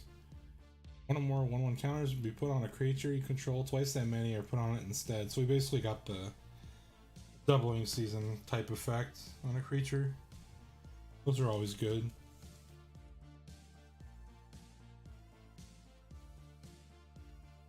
Not the best one, but I mean, hey man, when you're playing a singleton format, you'll take as many as you can get, really. Putrefy. In death, a glowing one can emit a lethal amount of radiation. The fungus doesn't seem to mind, though.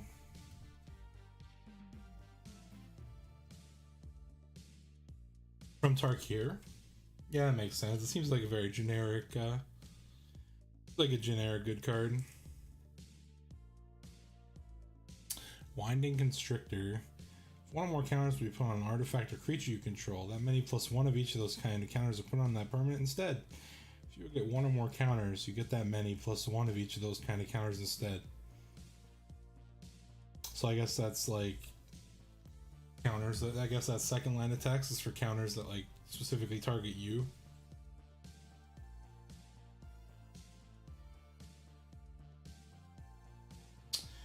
And we got our Big Brain Arcane Signet.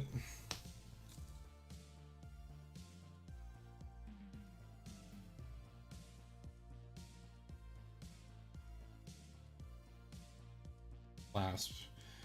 Pass into the battlefield. Put a -1/-1 counter on target creature. And you pay 4 tap and proliferates.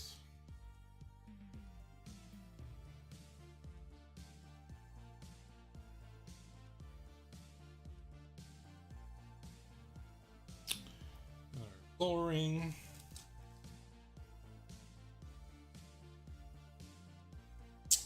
Got some talismans in here. Talisman of Curiosity. Cleverly written and absorbing, its questionable content may lead to people learning dangerously misinformed lessons. What is that? Makes sense. Have a good idea. Makes sense.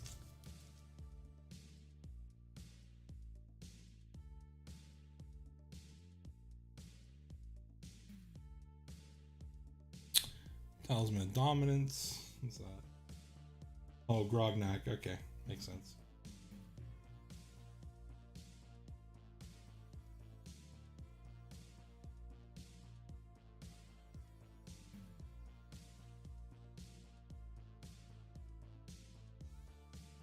Talisman of Resilience.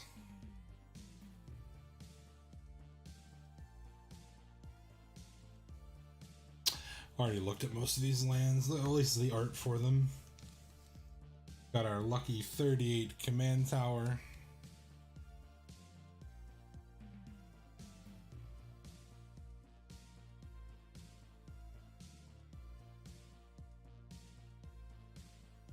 Oh shit, the boy. The boy is here. Jason Bright, Glowing Prophet. When a zombie or mutant you control dies, if his power was different from his base power, draw a card. And then come fly with me. 2 and sack a creature. Put a 1/1 counter on target creature you control. It gains flying until end of turn. Yep, makes sense. Send off in that rocket, buddy.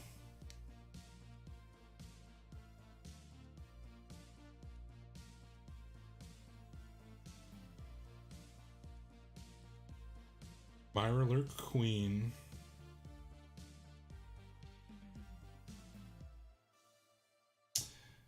When Mirror Queen enters the battlefield, target player gets 2 rad counters. Whenever 1 or more non-land cards or mill, draw a card and put a 1/1 counter.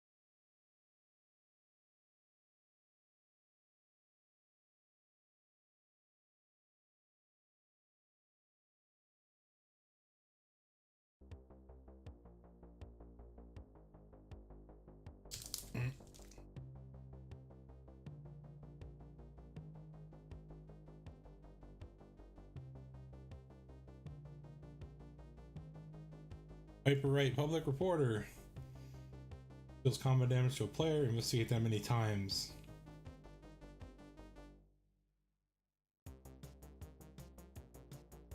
Activator's clue, put a 1/1 counter on target creature you control. Pretty good, actually.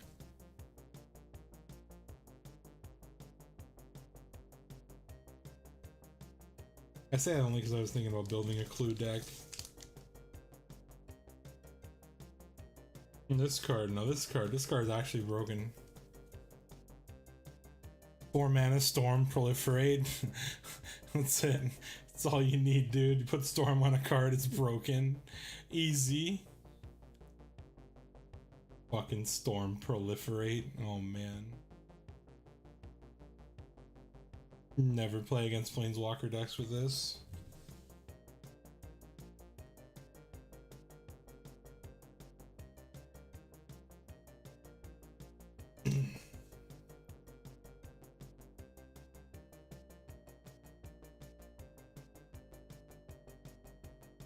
Struggle for Project Purity. Struggle for Project Purity enters the battlefield. Choose Brotherhood or Enclave. Brotherhood. At the beginning of your upkeep, each opponent draws a card.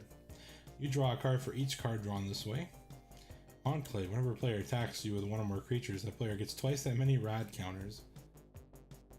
Bunch of deterrents for you not to get attacked. Feels good.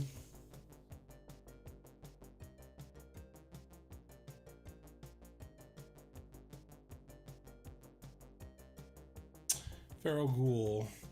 3 mana menace. When another creature you control dies, put a 1/1 counter on Feral Ghoul. When Feral Ghoul dies, each opponent gets a number of rad counters equal to its power. We out here milling. We out here milling.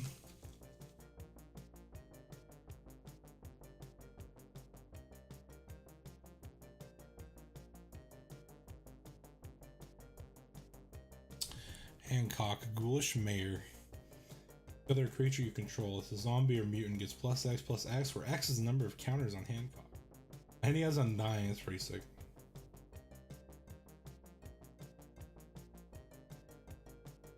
Pretty good, that Undying kind of carries it.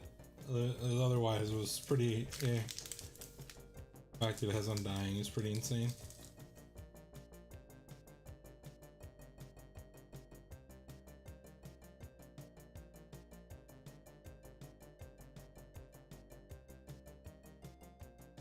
Nuclear Fallout. Each creature gets twice -X till end of turn. Each player gets X rad counters. Kind of good.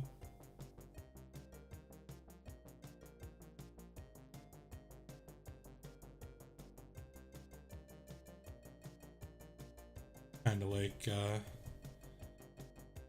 like Meat Hug Massacre. But doing twice X is kind of insane. Kind of nuts.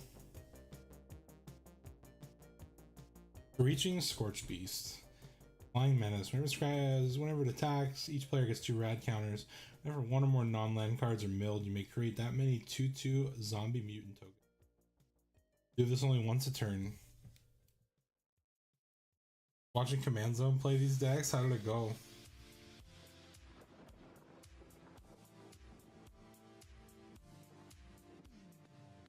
Unfortunately, with these precons, sometimes usually like a couple get left in the dust, and a couple of them are just insane. Alt 12 Necropolis. Each player gets 3 rad counters. Trade X 2/2 zombies. Where X is the total number of rad counters among players. That's pretty sick. Put 2 1/1 counters on each creature you control. That's a zombie or mutant. Nice.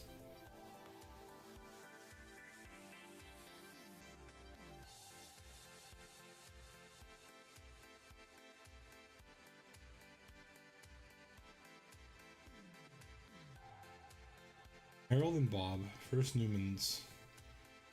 Harold and Bob dies. It was a creature returned to the battlefield. It's an aura enchantment with Enchant Forest. Control, and Enchant Forest is tap, add 3 mana of any one color. You get 2 rad counters, and they lose all other abilities. That's kind of cool. He dies. Makes your land tap for 3. You get some rad counters, but that we're not supposed to look at it as a downside. We're supposed to be like, yeah, that's cool.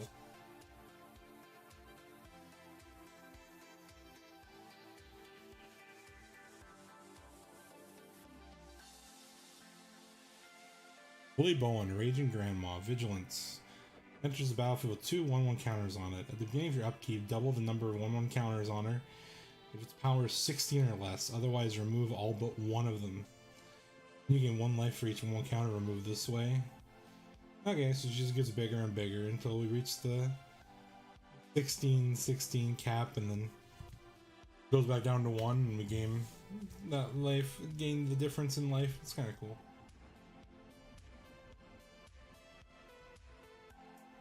Commander players are bad at running removal, so cards like that are actually okay. Lol.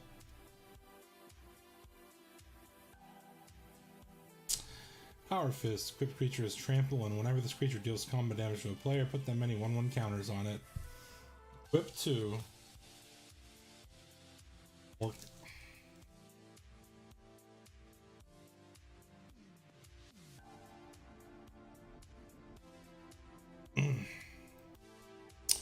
Rampaging Yogwai.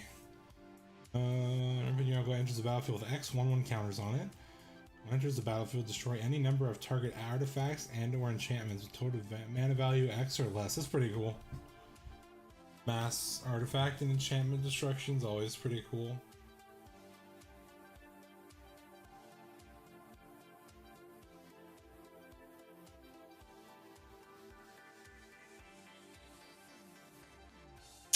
Strong, the brutish thespian. What's up, Icarus? How's it going? Ward 2, 6 mana 7/7 Ward 2. Whenever Strong is dealt damage, you get 3 rad counters and put 3 1/1 counters on Strong. Gain life rather than lose life from radiation. It's kind of insane, right? It's kind of nuts. Kind of bonkers.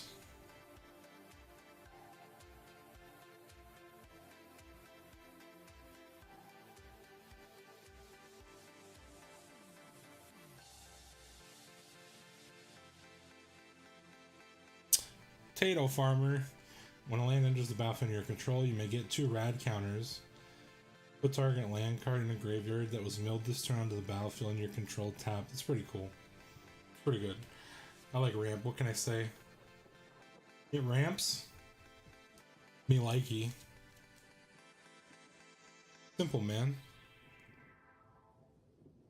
See ramp, I like it.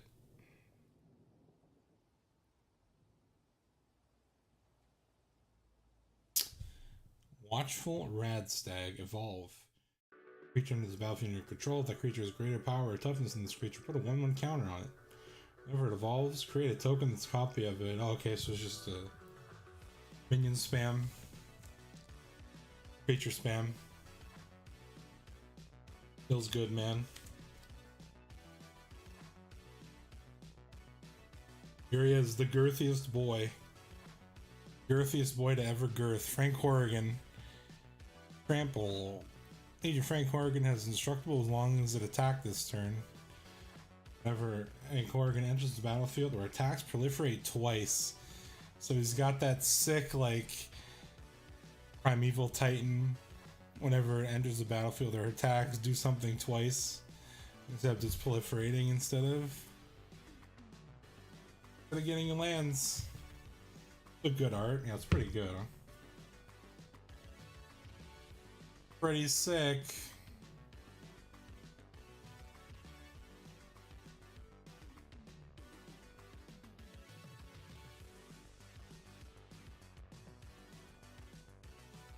Alright, we got Alpha Deathclaw. Alpha Deathclaw enters the battlefield, becomes monstrous, destroy target permanent. Oh, you can pay 7 to get monstrosity 4.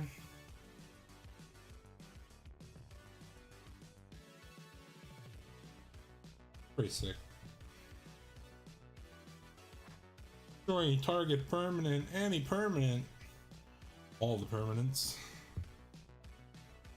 Fucking destroy lands like a Chad. Let's go. Very based.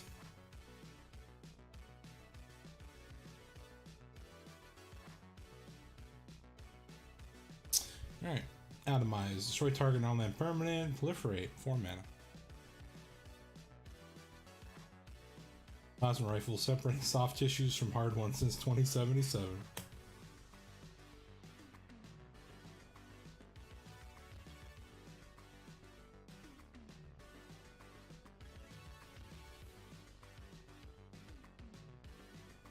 I got Marcus, Mutant Mayor.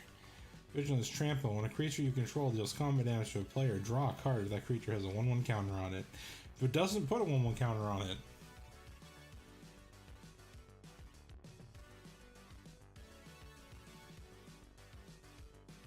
I think there's a theme here. I think they want me to put 1/1 counters on things.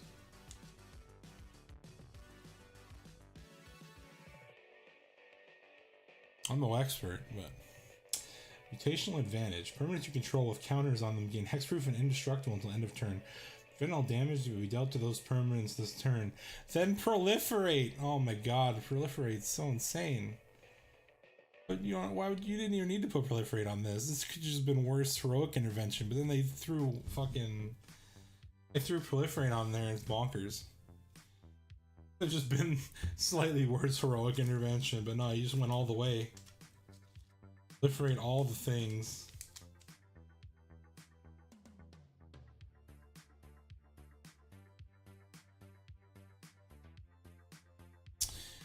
Alright. Alt 87, Forced Evolution. Gain control of target non-mutant creature for as long as you control this card. Put a 1/1 counter on target creature you control. It becomes a mutant. Draw cards equal to the greatest power among mutants you control. That's pretty good. That's a good one. Draw all the cards.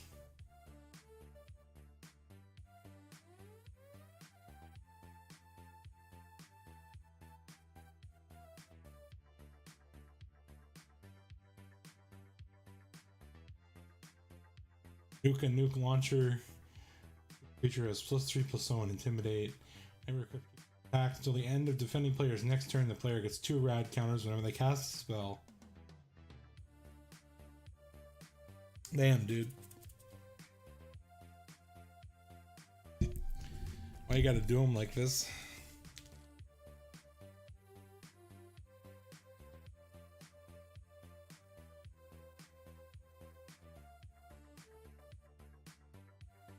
Recon Craft Theta.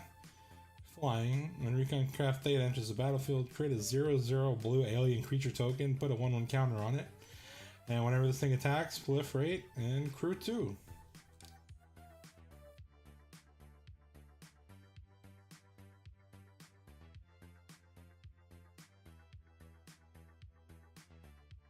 Proliferate some mono green. Yeah, it's pretty good, huh? Mono green Tron. Mariposa Military Base. You may have Mariposa Military Base end of the battlefield tapped. If you do, you get 2 rad counters. Add a colorless 5, draw a card. This ability costs 1 less for each rad counter you have. Be kind of nuts if you have like a bunch of rad counters. Just draw a bunch of cards from your land. It's pretty good. Pretty good. Point Basin. Where's it supposed to be? Oh, Vault 34. Fortunately for Vault 34's remaining residents, the battle over the armory resulted in flooding, a leaking reactor, and broken doors. RIP. Never forget, dude.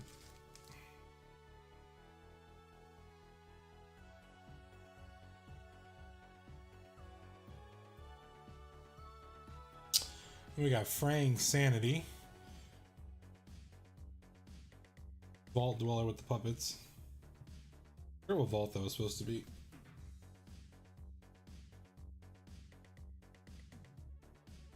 Enchant player. At the beginning of each end step, enchanted player mills X cards, where X is the number of cards put into their graveyard from anywhere this turn. So basically just double up on the milling. Gross. I actually like playing mill decks. Mostly because I like playing cards from my opponent's graveyard. Lamau.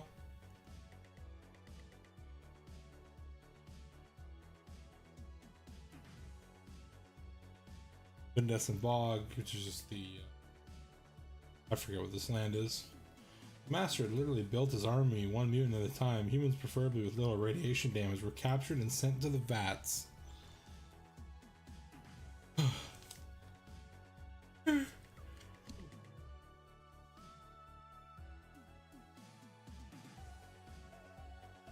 Another reprint in Fallout style, Inexorable Tide. Every cast spell Proliferate, which is good.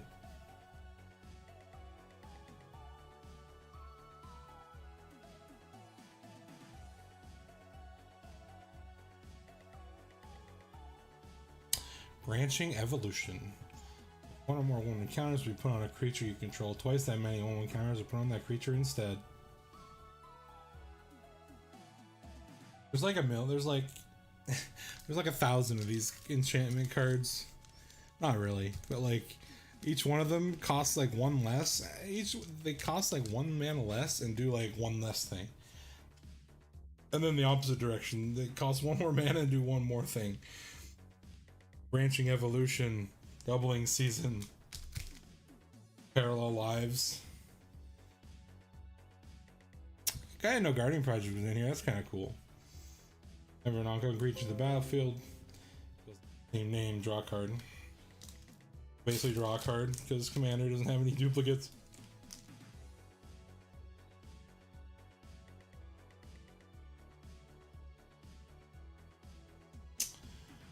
Hardened Scales, classic. Not many, +1. Tireless Tracker, another good one.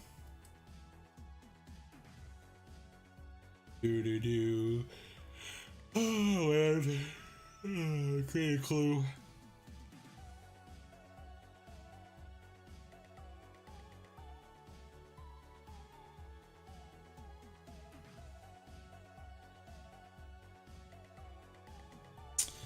Biomass Mutation. Creatures you control have base power and toughness XX till end of turn. Assuming that card already existed, it seems like a very simple effect that's been around already. That, and I'm assuming they keep the reprints together. Because here's the Casualties of War, which already exists. War never changes.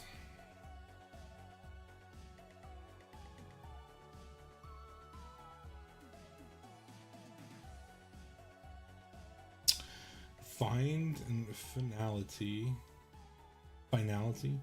Return to 2 creature cards from your graveyard to your hand. You may put 2 1/1 counters on a target creature you control. Then all creatures get -4/-4 till end.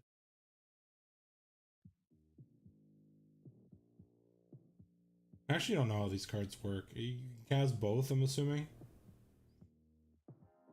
Where's my Oracle text telling me how to play this card, Wizards? I have Down syndrome, I don't know.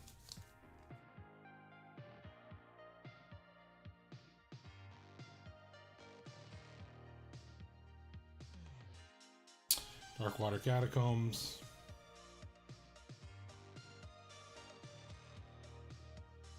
Speed run through the lands since we've seen most of them already. It's one, can't do both. thought that was only on the upside down version. Do I have any of those cards around here?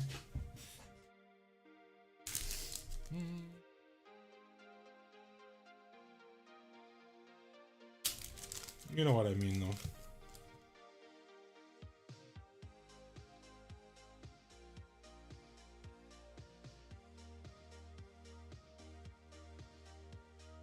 Guilds of Ravnica, which I started in. Yeah, that's why you knew the name of the fucking color combinations, and I was like, I have no idea what you're trying to tell me. Lol. Like, Demir, what the fuck is that?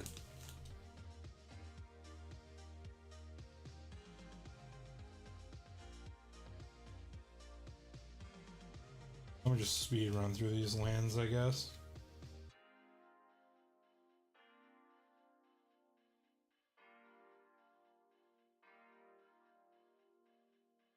Which card has the best art? That's a good question. Oh no. Preston Garvey one's pretty good, actually, like unironically. I like that one a lot.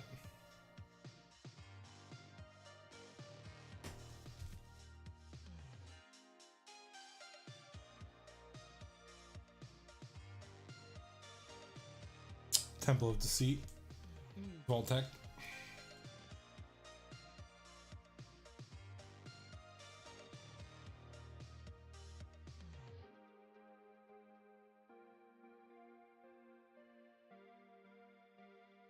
None of these lands are very interesting, I don't think.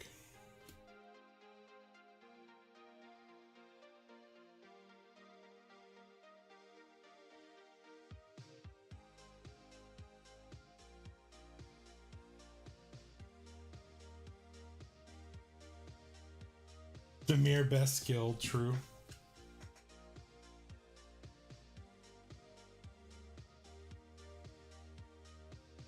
Some of the lands have been interesting, but none of these are really. Got the opulent palace, got the lighthouse there with the Mothman just chilling. Oh boy. Hanging out.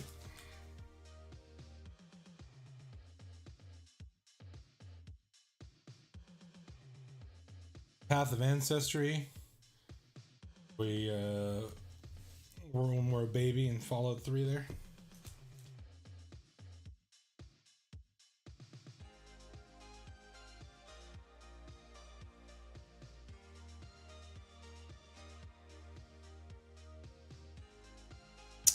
Tainted Isle.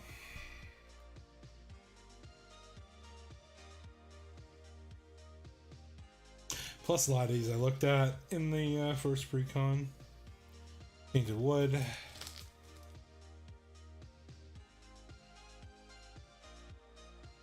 Oh boy. False God. Metamorphic Expanse.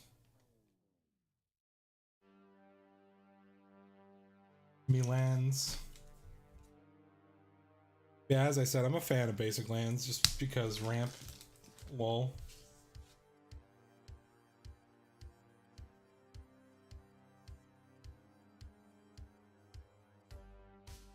Like my favorite deck that I have is pretty much all basics.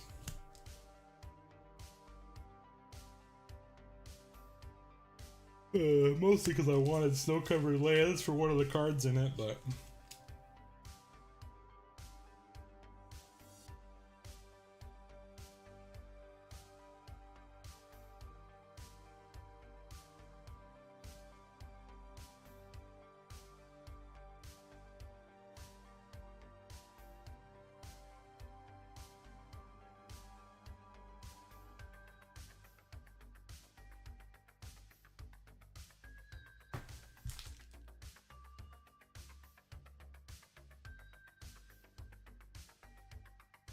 Yeah, I got my webcam set up. I got. Now I can play Commander without leaving my house. Lol.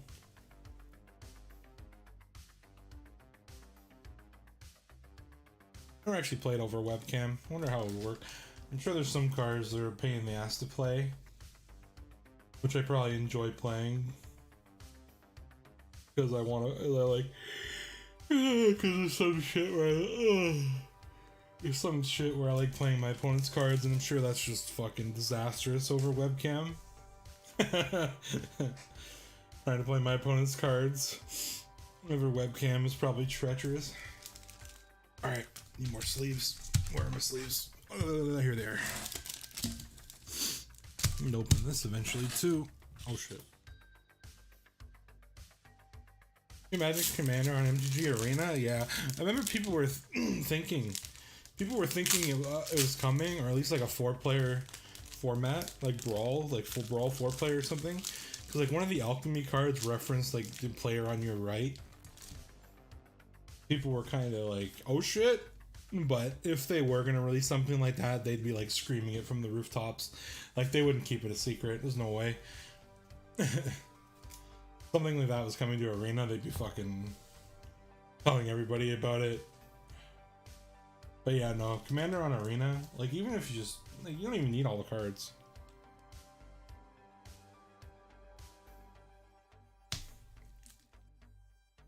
Give me like Brawl with, give me the Brawl card pool with 40 life, and that'll basically be enough.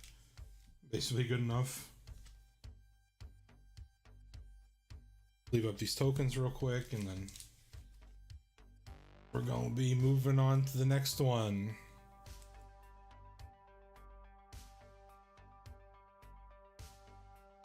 Like, I play Historic Brawl. That's pretty much all I play in Arena. It's basically the only thing I can really afford to play. Because you only need one ofs. And I get to play Primeval Titan. Fucking love Primeval Titan. I wish it wasn't banned in Commander, but I know why it's banned in Commander. Like, it's fully understandable that it's banned in Commander. It's so fucking good. Oh man, I love that card. So good. I love Prime Time. If I was gonna play Modern, that's probably what I'd play. And by play Modern, I mean like make a friend who plays Modern and use their deck. Because Modern's way too expensive for me. I say as I spend thousands of dollars on Magic cards. Modern's too expensive for me. No, I don't know. Fucking buy it. What can I say? I just don't want to buy into it. All right, that's it. We got some tip cards here. Let's see. All right.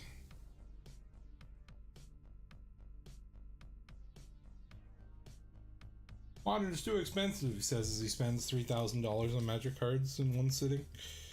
Just for Commander. Chat, leave me alone. Chat, please no bully. Alright. Open our little Packarino here. New Hearthstone Fantasy looks sweet. I haven't really seen much about it. Really been paying that much attention. I've been playing it though. I've been like doing my daily quests and shit. Alright, what we get? Oh, Borderless Mr. House is kind of cool. And Borderless Foil Scavenger Grounds. Scavenger Grounds is the Good Springs General Store, so that's kind of cool.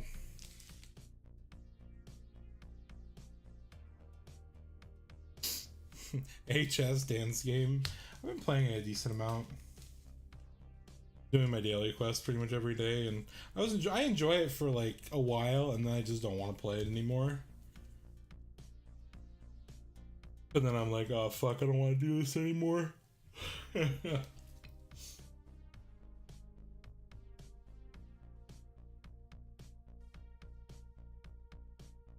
that doesn't bode well for like streaming it, because I don't want to play for that long.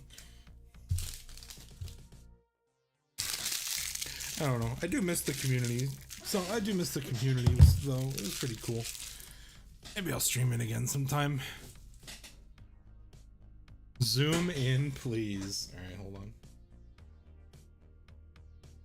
Oh, that good borderless art.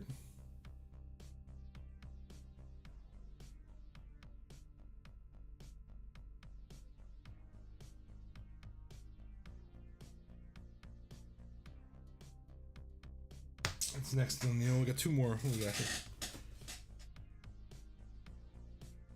Oh, swap these out eventually. Science. And Hail Caesar. Oh boy. I don't remember what's in here.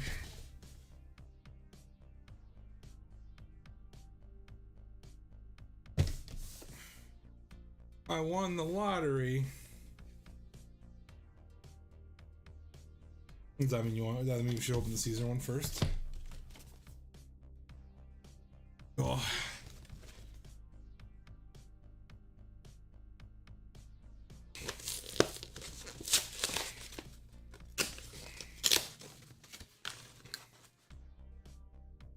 Gimme. Reveal your secrets to me. All right.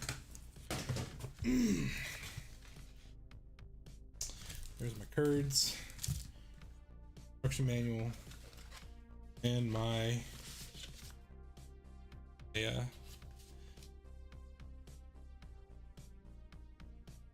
most importantly, we got our pillow pack here.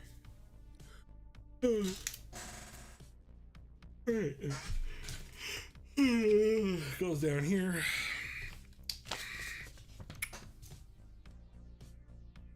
Assemble our deck box here. I think Fantastic has a card. I'm not 100% sure though. I don't remember.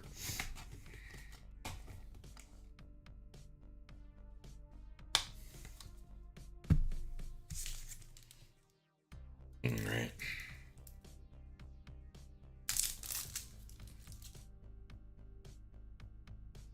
Properly cringe.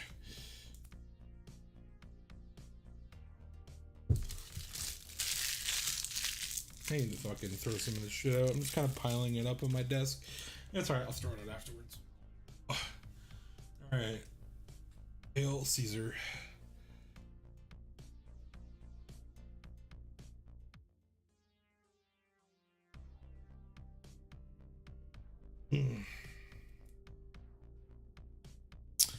There is the Caesar, Legion's Emperor. Whenever you attack, you may sacrifice another creature. When you do, choose two. Create a 1/1 soldier token with haste that are tapped and attacking. Oh, create two 1/1 red and white soldier creatures tapped and attacking. Draw a card and lose a life. Or damage equal to the number of creature tokens you control the target opponent. Smork. That last one was a little. The last one was a little bait. I don't really care about dealing damage to my opponent. I will when I have like 5,000 tokens on board, but till then. I got Mr. House. We already had a look at it, but here's the foil one. Whenever you roll a d4 or higher, create a 3/3 robot token. If you rolled 6 or higher, instead create that token and a treasure token. 4 and tap, roll a 6-sided die plus an additional 6-sided die for each mana from treasure spent to activate this ability. Stopping by to say hi. I appreciate it, buddy.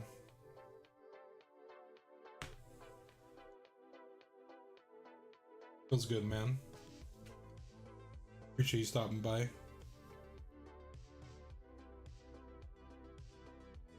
Alright, we got the Gary clone. This is the Gary clone you were looking for. Squad 2. Whenever Gary clone attacks, each creature you control named Gary clone gets +1/+0 till end of turn. It's beautiful. Just flood the board and win. Give them haste, dump 1,000,000 mana into it, and just go destroy somebody. Butch Deloria, Tunnel Snake. Menace. Tunnel Snake's rule. Whenever Butch Deloria, Tunnel Snake attacks, it gets +1/+1 till end of turn. For each other rogue and or snake you control. To put a menace counter on another target creature, it becomes a rogue in addition to its other types. Alright, pretty cool.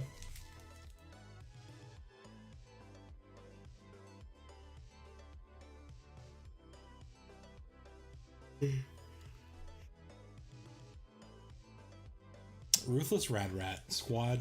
Exile 4 cards from your graveyard. So yeah, you basically just exile cards from your graveyard to spam a bunch of rats. Feels good. Just flood the board with tokens, forehead. Come on, Boone, get in the fucking sleeve. There we go. Craig Boone, Novak Sniper. Reach, lifelink. Makes sense, he has reach, he's a sniper. One for my baby. Whenever you attack with 2 or more creatures, put 2 quest counters on Craig Boone. When you do, he deals damage equal to the number of quest counters on it, up to 1 target creature. Unless that creature's controller has Craig Boone deal that much damage to them. So basically you can just start sniping things, and the sniping gets stronger, but the opponent can choose to take the damage instead.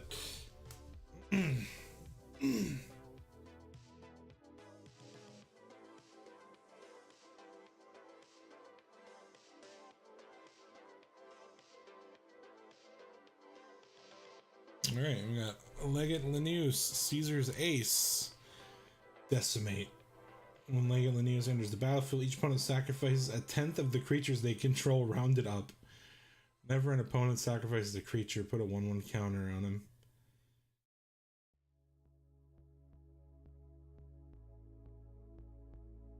So yeah, that was like that was a lore thing.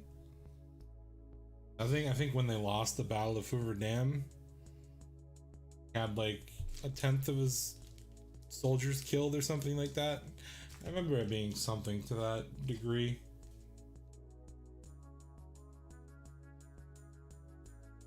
The Legate's a beefy boy, the thickest boy. White Glove Gourmand. Enters the battlefield, create 2 white 1/1 human creature tokens. At the beginning of your end step, if another human dies under your control this turn, create a food token. Yeah, that makes sense.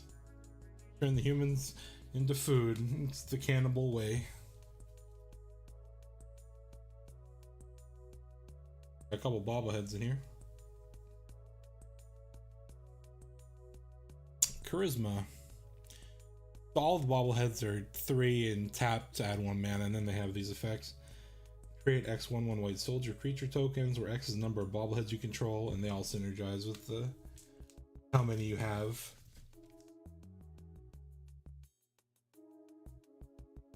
You want to stockpile as many of these things you can, and then when they get wiped, you're very sad.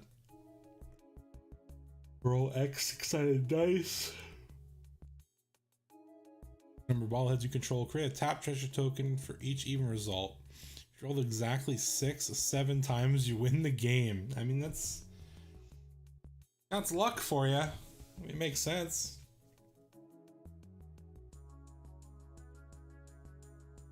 Pretty sure my opponents would be salty if I won the game that way, but how it be, you know? It'd be like that sometimes.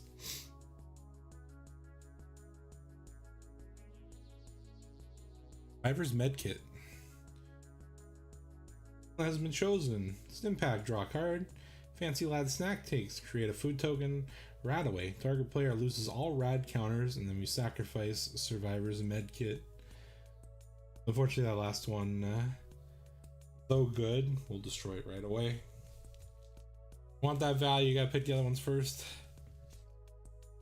But I guess sometimes rad counters would be too much. Oh god, I fucking remember playing this. It's like one of the first cards they give you on Arena. Impassioned Orator. Whenever a creature under ATBs, you gain 1 life.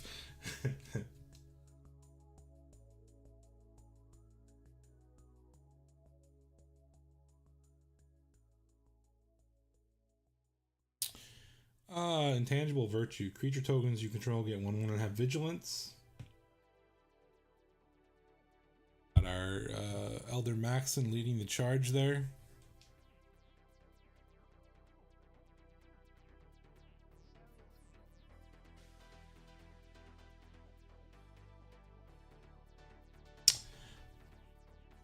We got here Bastion of Remembrance. When it enters the battlefield, create a 1/1 human creature token. When a creature you control dies, each opponent loses 1 life and you gain 1 life. It's pretty good.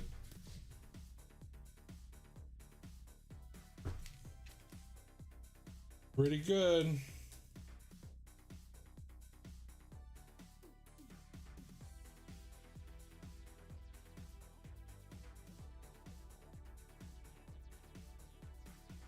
Deadly Dispute. Another good reprint there. I don't think the card's too expensive, but considering it's a common, I think it's fairly expensive. I think it's like a few bucks. Morbid Opportunist, Pitiless Plunder, it's a good one.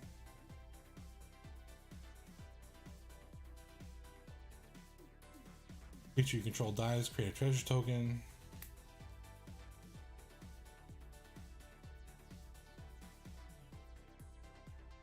General's Enforcer. I mean, General's Enforcer is a pretty good card, and you know, the art's pretty sick. But it kind of sucks that the NCR Veteran Ranger didn't get its own card. It just got a Fallout skin instead. But it's alright. I'll cope.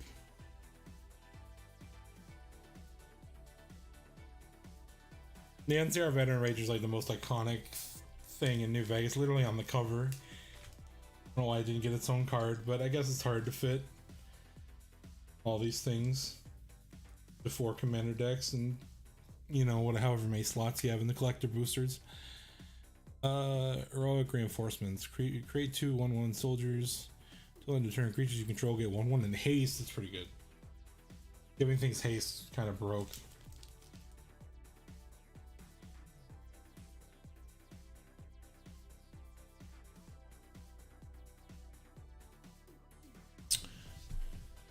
Wear and Tear. Destroy artifact, destroy enchantment.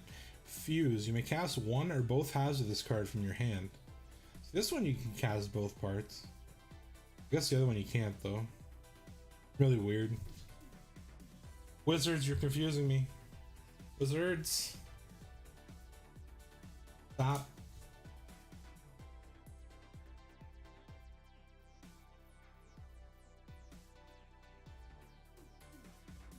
Todd hates New Vegas, not Brotherhood of Steel. There's so many references to all the games. It's kind of impressive, to be honest. I definitely thought Bethesda would have been a bit more like, you know, balls to the wall. You got Skull Clamp reskinned as the Mechanist helmet. Soul Ring.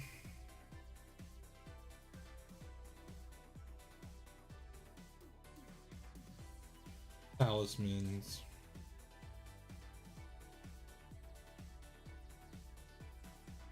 What color is this deck again? I forgot. Blue, white, black. Was that Mardu? I'm pretty sure it's Mardu.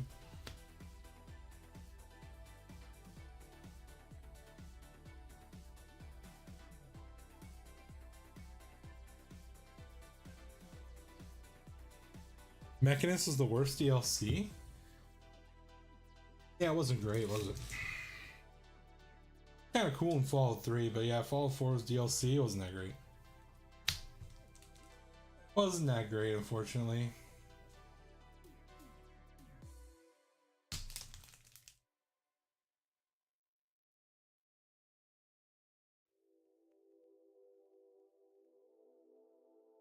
Yeah, some of the cards in these decks are really fucking good. Like especially some of the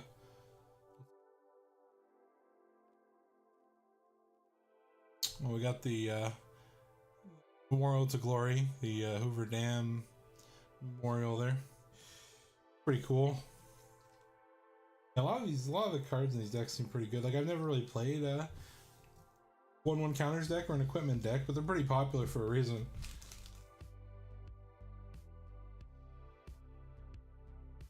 Alright. Did it, boys. We got Big Daddy Aradesh. Let's go. Let's go. He enlists recruits. Never a creature you control attacks if it's an enlisted creature. Whenever a creature you control attacks, if it enlisted a creature this combat, the creature that attacked gains double strike until end of turn. That creature's power is 4 or greater, draw a card.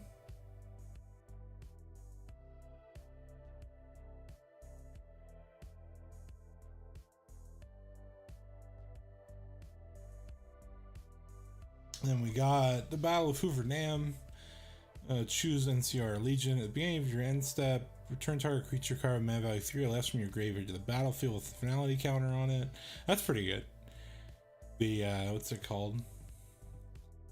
the never-ending Sun Titan effect, which is kind of cool. Whenever a creature you control dies, put 2 1/1 counters on target creature you control. It's pretty cool. Pretty cool as well.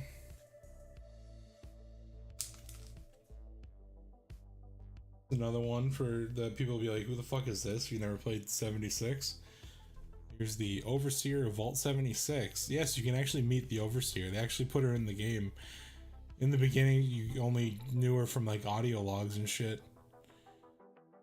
First contact, whenever Overseer of Vault 76, another creature with power 3 or less enters the battlefield, put a quest counter on her. At the beginning of combat on your turn, you may remove 3 quest counters from among them. When you do, put a 1/1 counter on each creature you control in the game Vigilance until end of turn. Yeah, no, our quests are pretty good. Definitely one of the better voice actors in the game, that's for sure.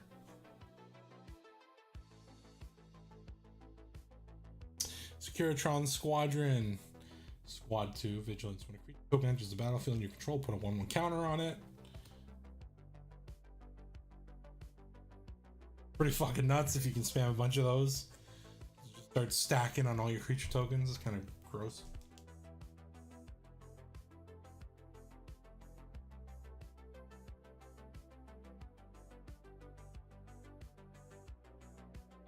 Sierra, Nuka's biggest fan. Whenever one or more creatures you control deal common damage to a player, put a quest counter on Sierra and create a food. Whenever you sacrifice a food, target creature you control gets +X, where X is the number of quest counters. Alright.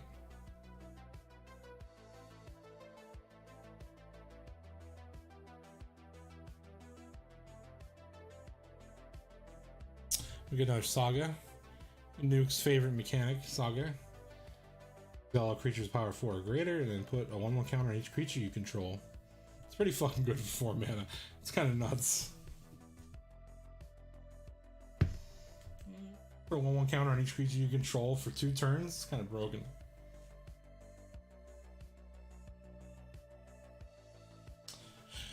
Yes Man, Personal Securitron. Target opponent gains control of Yes Man, Personal Securitron. When they do, you draw 2 cards and put a quest counter on them. Yes Man leaves the battlefield. Its owner creates a tapped 1/1 white soldier creature token for each quest counter on it. So this is like a group hug card. Tap it, pass it around, give everyone a chance to draw some cards. Unless you kill it, I guess not. At least when it dies, you get some soldiers though. We got VATS. Split second, so no one can interact with it. Choose any number of target creatures with equal toughness. Destroy the target creatures. So that's kind of cool. Your opponent has like a bunch of 1/1 shitters. Just nuke them all.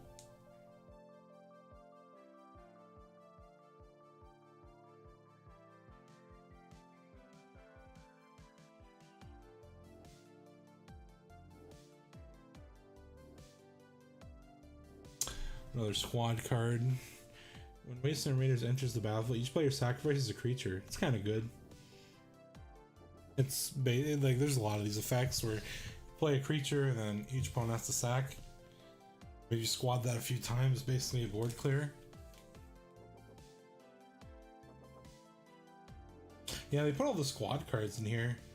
I guess because I guess this deck wants to make a lot of tokens too.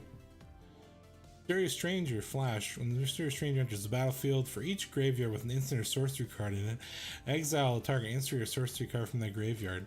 If 2 or more cards are exiled this way, choose one of them at random and copy it. You may cast the copy without paying its mana cost. I mean, it's a pretty sweet value. It is random, so you don't get to choose which card, but I mean, assuming you pick like the 3 best cards, probably not unhappy with whatever ones you get.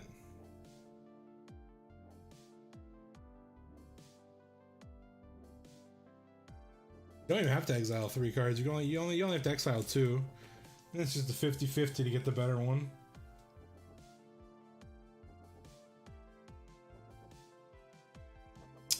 Another squad card. So this one just destroys artifacts when it enters the battlefield. Makes sense. Powder Ganger's blowing shit up.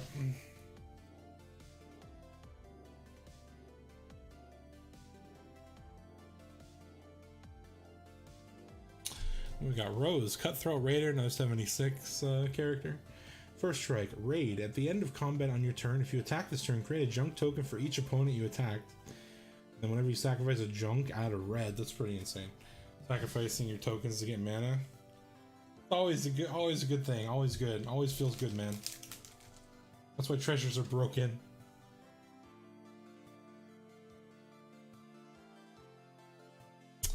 Alright, we got Thrill Kill Disciple. Squad 1, discard a card. When they die, create a junk token.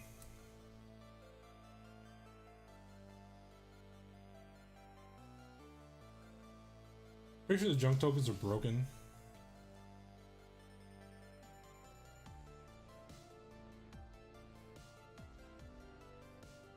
And we got Wild Wasteland. Skip your draw step. At the beginning of your upkeep, exile the top 2 cards of your library. You may play those cards this turn. Kind of cool. Skip your draw step, but you get access to 2 cards instead every turn. Pretty good. You have to play the cards right away, but when you're playing red, usually you don't give a shit about that. Mod 7 76 NPCs are getting cards. 76 rating was better than 4's. Just gameplay is a bit flat. Yeah, there's a few in here. There was a few in the first deck too. A lot of the lands, a lot of the locations, like a lot of the lands they used art from 76 because 76 is like the best looking biomes in the game. Boomer Scrapper. When Boomer Scrapper enters the battlefield or attacks, you lose 1 life and create a junk token. Whenever a token you control leaves the battlefield, put a 1/1 counter on him.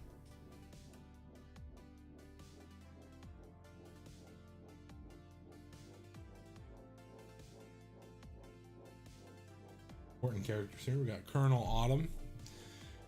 Lifelink Exploit. Other legendary creatures you control have Exploit. Whenever a creature you control exploits a creature, put a 1/1 counter on each creature you control.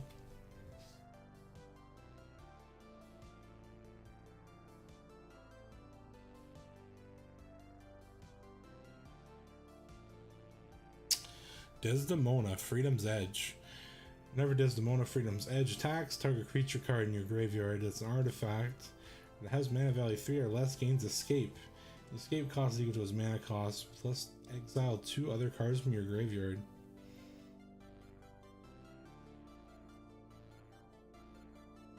I like the art on this one.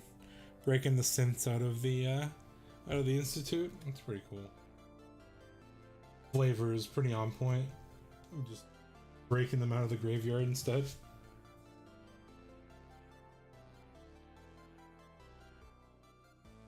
Alright, Elder Arthur Maxon. Creature tokens you control have training. Whenever a creature token attacks another creature with greater power, it gets +1/+1. Blind Betrayal. Sacrifice another creature. Elder Maxon gains indestructible till end of turn. What tokens? Basically aristocrats.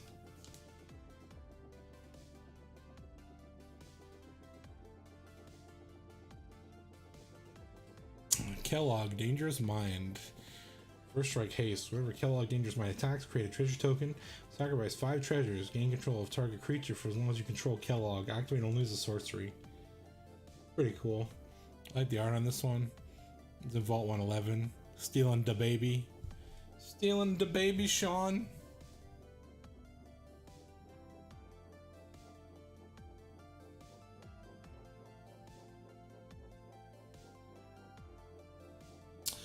We got McCree, Lamplight Mayor. Whenever a creature you control power 2 less attacks against Skulk.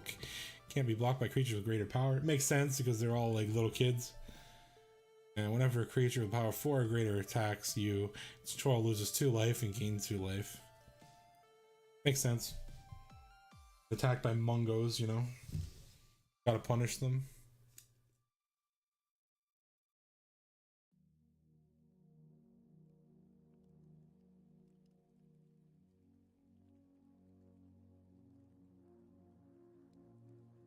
The Nipton Lottery. Choose a creature at random. You gain control of that creature until end of turn. Untap it. It gains haste till end of turn. Then destroy all other creatures. I mean, it's pretty on point card. Because the lottery was just completely random. And everybody else died. Except for him. Well, and Boxcars, but Boxcars is crippled, so he's basically dead. Oliver Swanwick won the lottery, or no, won the only lottery that matters, a chance to live another day. Impressive. Very based. Here's another 76 character.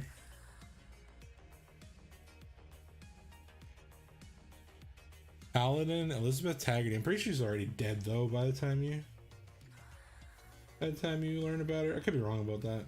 Whenever Paladin, Taggarty, and at least two other creatures attack, draw a card. You put a creature card in mana value X or less from your hand on the battlefield tapped and attacking, where X is her power. Alright.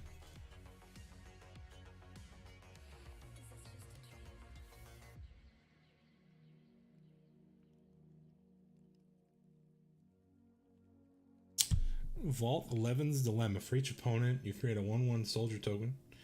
For each player, secretly vote for up to one creature. Then those votes are revealed. If no creature got votes, each player draws a card. Otherwise, destroy each creature with the most votes or tie for the most votes. So yeah, it's a very flavorful card. Very, very well made. Because the whole idea of this vault was that, like, they were told that they had to elect somebody. Elect somebody. I think that elect them. Yeah, elect somebody as overseer, and then they had to kill them.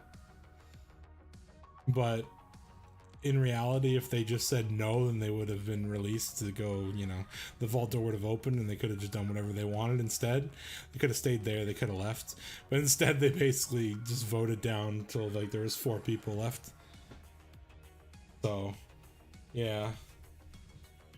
And then, like, after all that time of voting and killing off people, they finally decided enough was enough. But by then, there was only 4 of them left, so one of them offed himself, and the other 3 just left. We got Eddie. It's got flying, of course. Got Eddie, my love. Whenever you attack, if the number of attacking creatures is greater than the number of quest counters on Eddie, Lonesome Eyebot, put a quest counter on him. And then 2 and sack him, draw a card. Then draw an additional card for each quest counter on Eddie. Yep, feels good, man.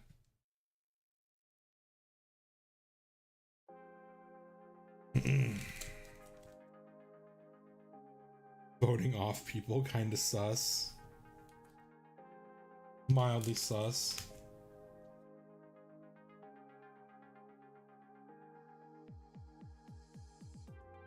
Diamond City. Enters the battlefield with a shield counter on it. Add 1. Tap. Move a shield counter from Diamond City onto target creature. Activate it only if 2 or more creatures enter the battlefield this turn. This is a really good utility land. It doesn't even enter tapped. Like, there's literally no downside to playing this. Like, if you're playing like 1 or 2 colors, you should definitely play this. It's just good. It doesn't enter tapped, so there's really no downside to it. And then eventually, if you play 2 creatures in a turn, put a fucking shield counter on one of them.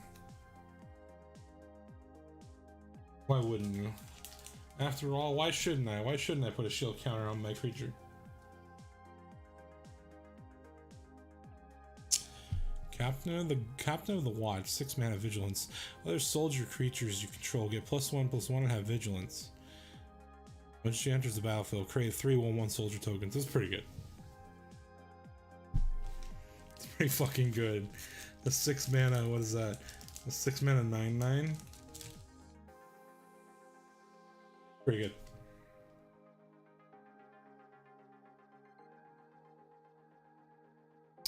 Entrapment Maneuver. Target player sacrifices an attacking creature. You create X 1/1 white soldier creature tokens where X is that creature's toughness. That's kind of good. Usually these sacrifice effects are only in black, and they're usually, they're usually cheaper, but they're usually only in black. So the fact that white has one, and it makes tokens, kind of good.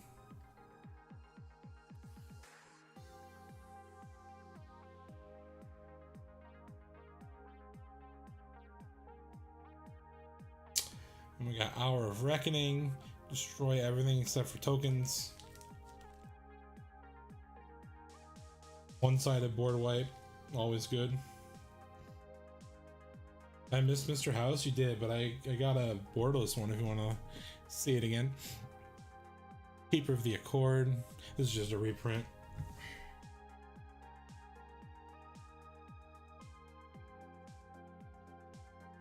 Got a borderless one from one of my packs.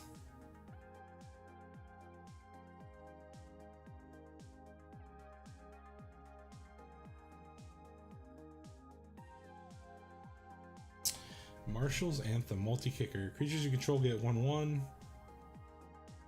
Marshall's Anthem is the battlefield. Return up to X target creature cards from your graveyard to the battlefield, where X is the number of times Marshall's Anthem was kicked. Good. Igna monk ass. Sorry, Igna can't ban you here. I don't even know how to ban people on here, to be honest. Martial Coup. Create X 1/1 white soldier tokens. If X is 5 or more, destroy all other creatures. It's kind of good.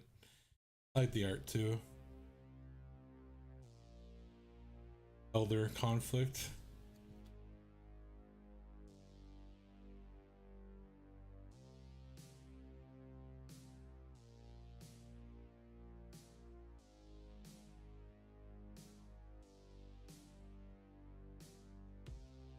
Clear the wastes, create a bunch of soldiers. Patrolling the Mojave almost makes you wish for a nuclear winter. Definitely needed that one.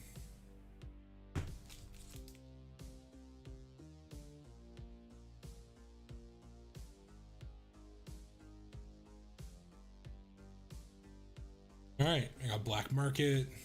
Whenever a creature dies by charge counter at the beginning of your pre-combat main phase, add 1 black for each charge counter on it. This is a reprint. I don't know what this is supposed to be. Bag has like goo dripping from it, so it's like, you know, trying to trade like meat or something. But yeah, I don't know where this is supposed to be. Anyway.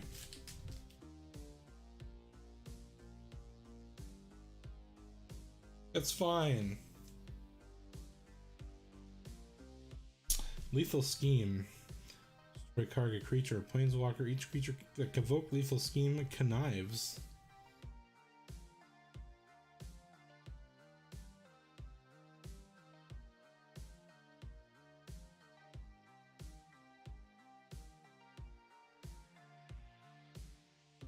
Stolen Strategy. At the beginning of your upkeep, exile the top card of each opponent's library. Until the end of turn, you may cast spells from among those exiled cards. You may spend mana or mana of any color to cast those spells. What is this? I don't know. Back in something.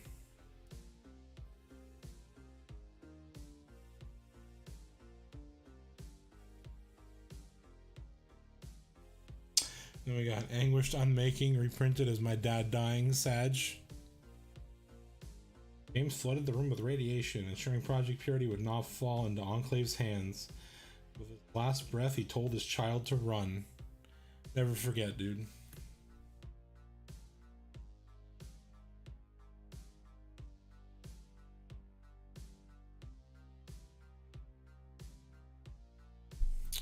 Assemble the Legion. At the beginning of your upkeep, put a muster counter on Assemble the Legion, and create a 1/1 soldier token with haste for each muster counter on Assemble the Legion. Bam shitters.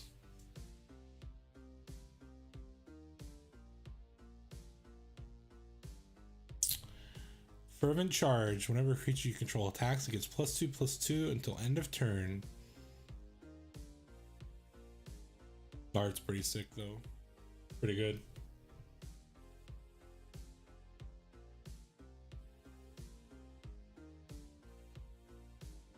Ruinous Ultimatum, reprinted for the Legion boys here.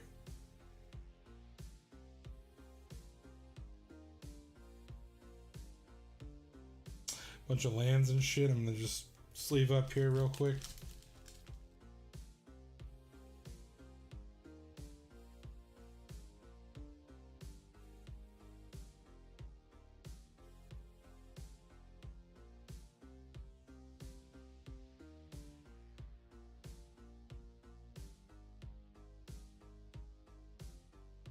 How's it going, chat? How's life? Should I stream more? I should definitely stream more. Actually play some games. Actually play Fallout once in a while, that'd be neat. Lol. Oh, cool. We got Saugus Ironworks as the Temple of Malice. It's kind of cool.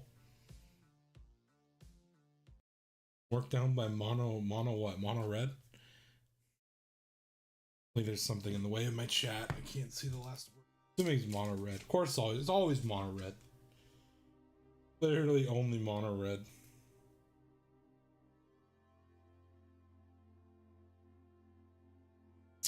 Temple of Silence. I'm assuming it's supposed to.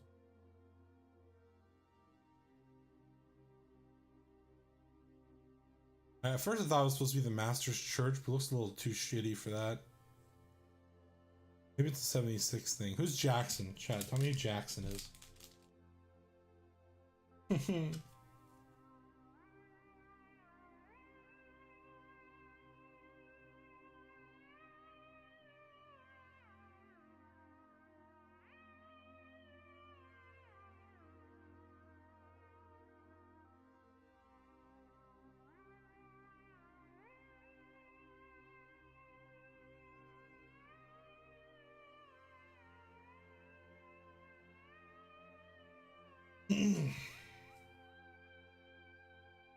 Yeah, I only really played that Doppelgang deck because it was pretty budget.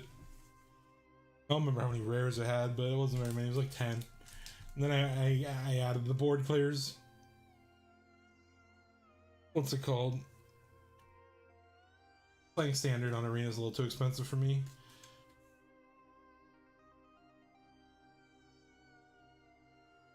We got Tainted Peak, got the little mining place from the Ash Heap from 76.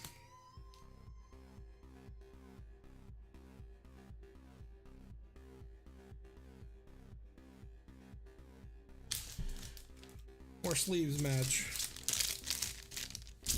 And then we can open up this bad boy.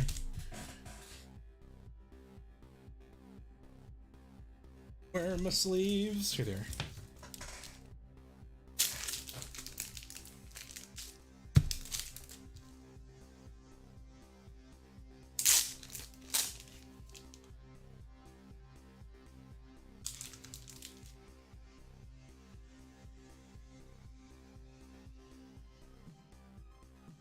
Packs! Standard's so boring right now. Yeah. It's usually how it goes, honestly. Sadness goes on the stack.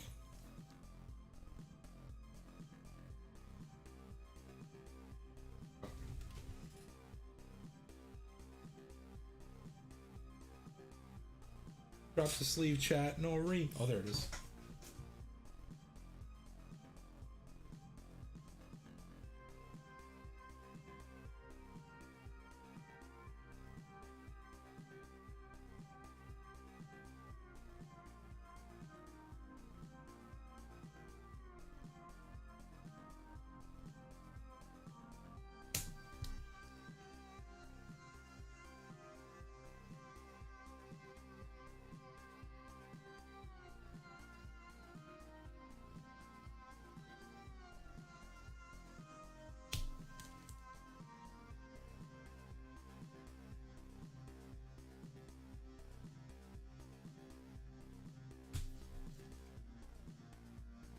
What's there, lads?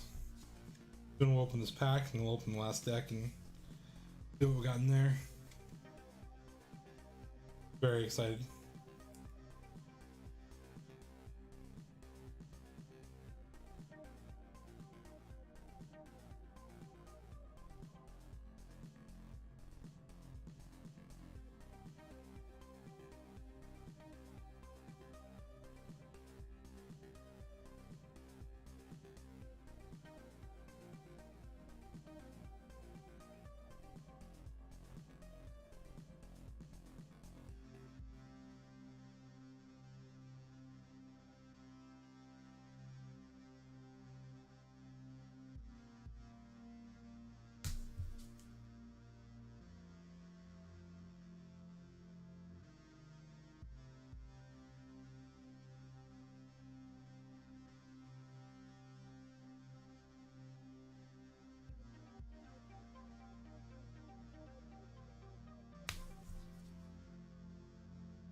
Remember, people were commenting on this token here, saying that the arm position was a little wonky, and I gotta say I agree.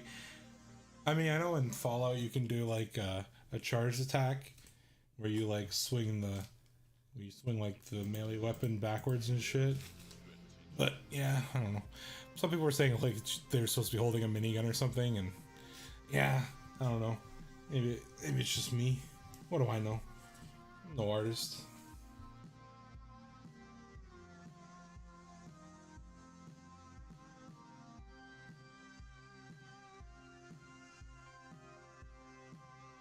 All right, another one in the books.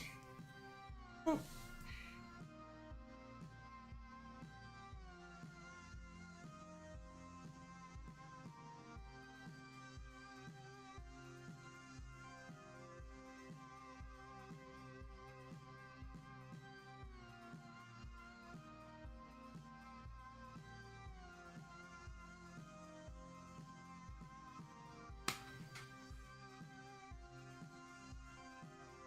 Pack opening time.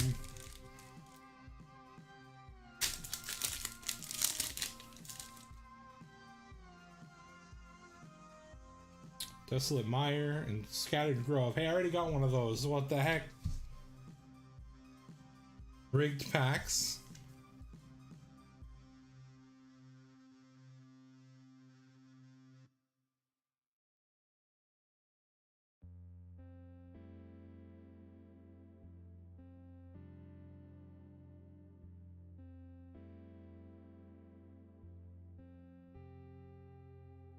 To play cards.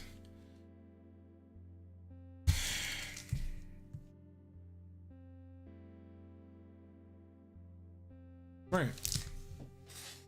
Oh, last one, lads. Science. We got Big Daddy Liberty Prime. Other sorted things. Nick Valentine's in here. Very excited. Gimme.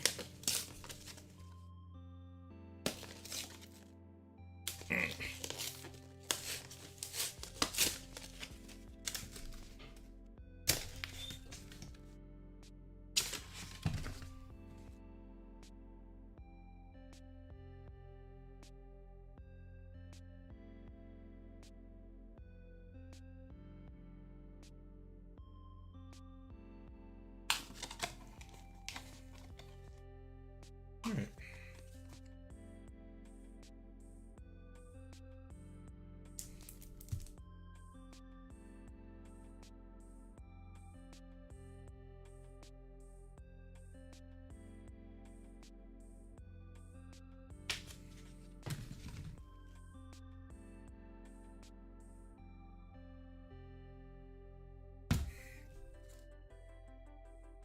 Alright, let's see.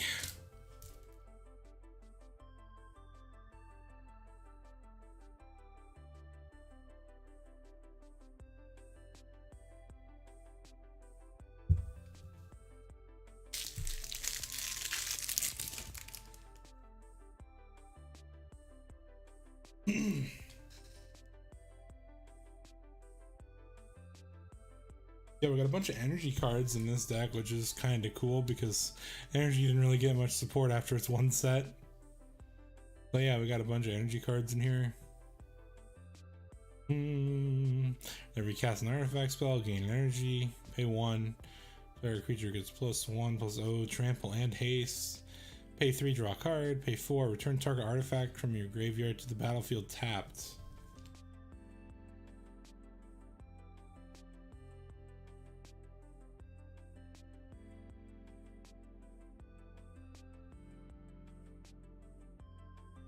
Got the girthy boy Liberty Prime. Vigilance, trample, haste.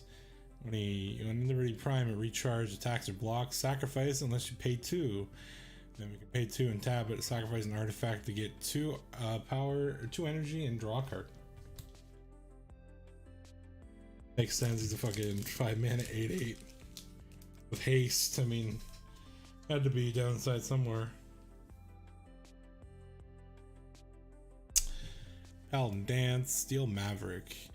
Exile Paladin Dance, Steel Maverick. Each creature you control, it's an artifact or human, gains indestructible till end of turn. Feels good, man.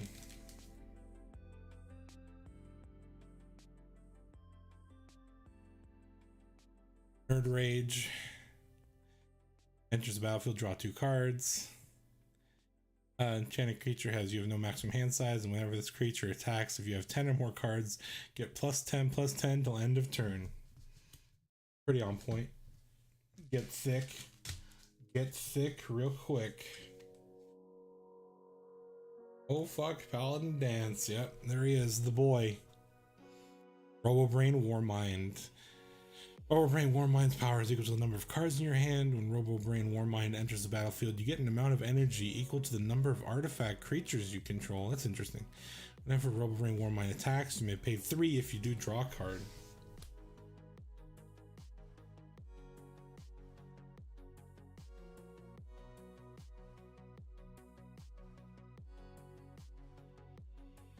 Alright, Autocap Blast, Improvise. Deals 5 damage to any target. If excess damage was dealt to a permanent this way, create that many treasure tokens.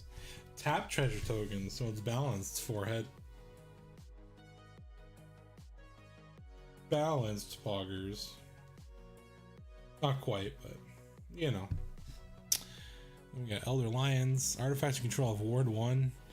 And when he enters the battlefield or dies, return target artifact from your graveyard to your hand. It's pretty good.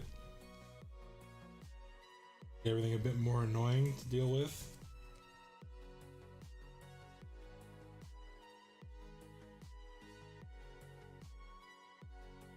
And we got Behemoth of Vault 0.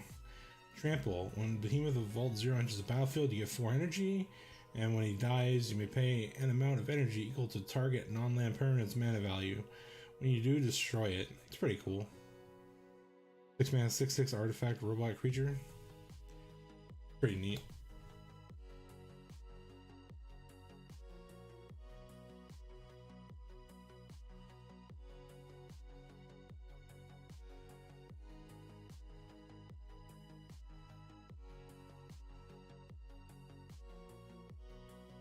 Yeah, pretty much. The treasures is essentially just the bottle caps. Yeah, essentially just whichever ones didn't get used or destroyed in the blast. So, yeah, a lot of these cards are very flavorful, which is pretty nice. Artifact, Fortification, that's interesting. Fortified land is tapped whenever fortified land is tapped for mana. Put a 1/1 counter on target creature you control. If that creature shares a color with the mana that land produced, create a junk token. Fortify 3 and attach to target land you control. Interesting.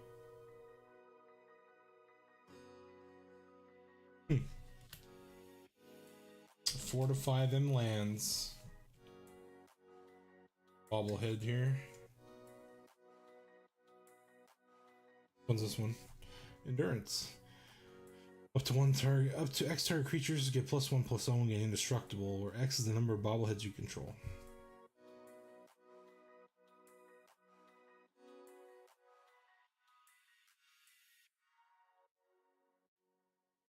Level safe. Enters the battlefield, exile the top 2 cards of your library face down. 1 and tap. You and target opponent secretly choose 1, 2, or 3. Then those choices are revealed. If they match, sacrifice expert level safe and put all cards exiled with it into their owner's hands.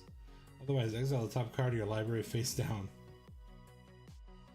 Interesting.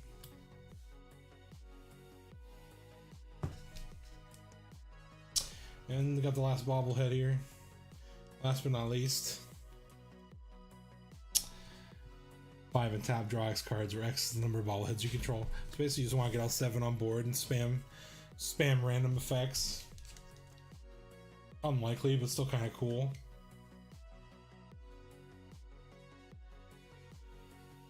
Coca-Cola vending machine. 1 and tap, create a food. Where you sacrifice the food, create a treasure token. It's pretty cool. Yes, sirree.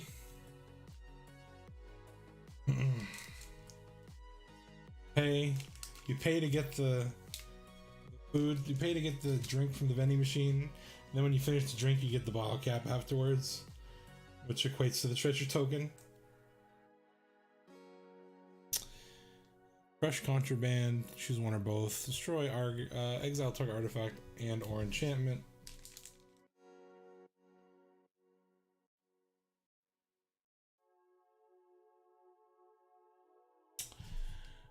Patch. Tap target creature, Metalcraft. You control 3 or more artifacts, exile a creature instead. Well, the way a lot of these decks are built, you're gonna have a billion artifacts, so. Well. Got a Swords to Plowshares printed in Fallout style.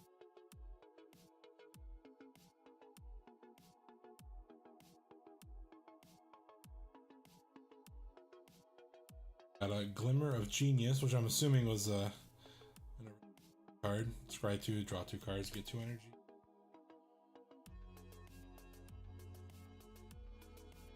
I think they keep the reprints, like the general reprints together in these things. Thirst for Knowledge.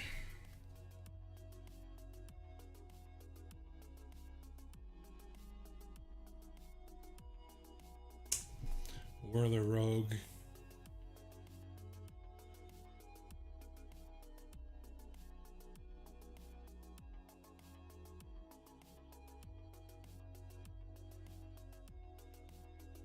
Loyal Apprentice. Being in combat, on your turn, if you control your commander, create a 1/1 Thopter. Token gains haste. Oh shit. Smork. Smork Thopters.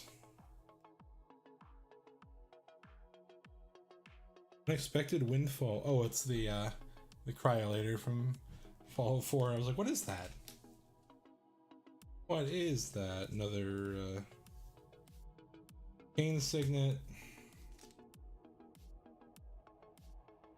Everflowing Chalice, reprinted as the Vault 13 Canteen. It's pretty cool.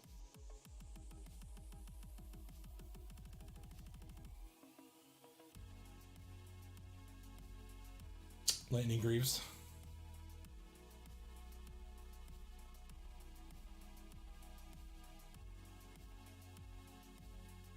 What is this? Oh, Mindstone.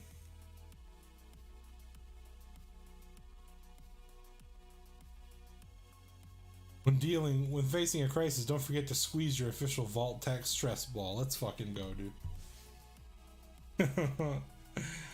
Let's go.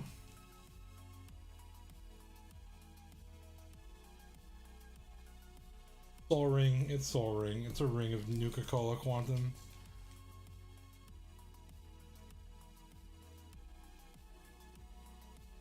All the talismans are different magazines. We got the Unstoppables in that one.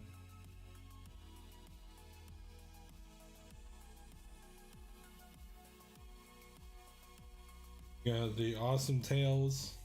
Astoundingly awesome tales on that one.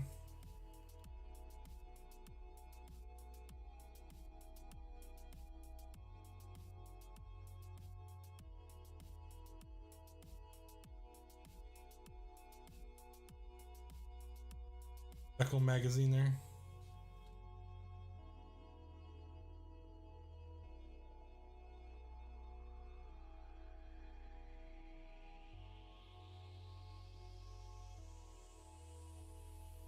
Then we got the Thought Vessel as the, what's it called? Institute computer there.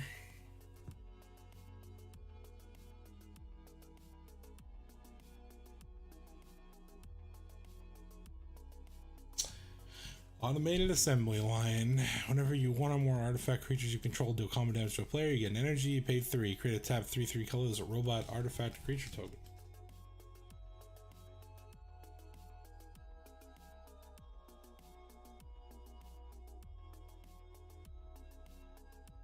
Brotherhood Scribe, Metalcraft, tap and you get an energy.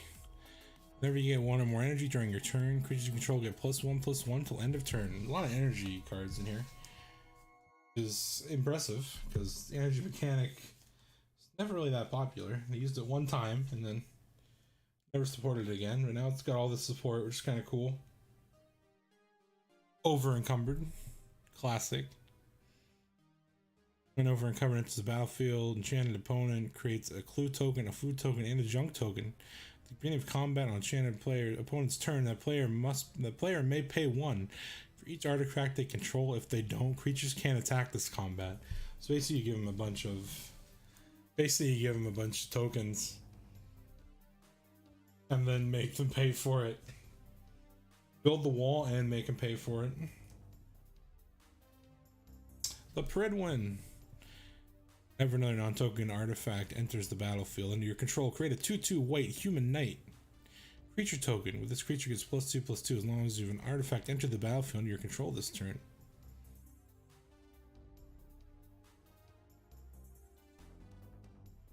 Spam shooters. Only have to crew 2. That's pretty good.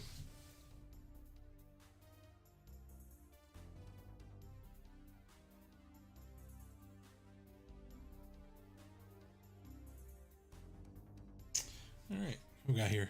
Sentry Bot. The spell costs 1 less for each creature attacking you. When Sentry Bot enters the battlefield, you get an energy for each creature attacking you. Beginning of your combat on your turn, you may pay 3. If you do, put a 1/1 counter on each creature you control. Pretty good. Makes sense when you're getting attacked. The Sentry Bot will help you hold it down. Vault 13, Dweller's Journey.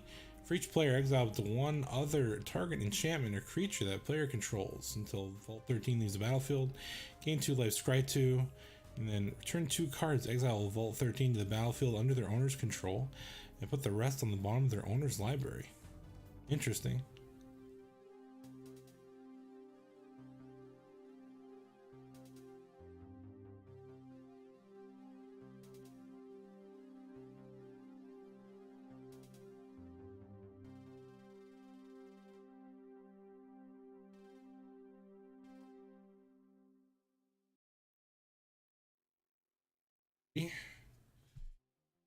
Whenever Curie Emergent Intelligence deals combat damage to a player, draw cards equal to its base power.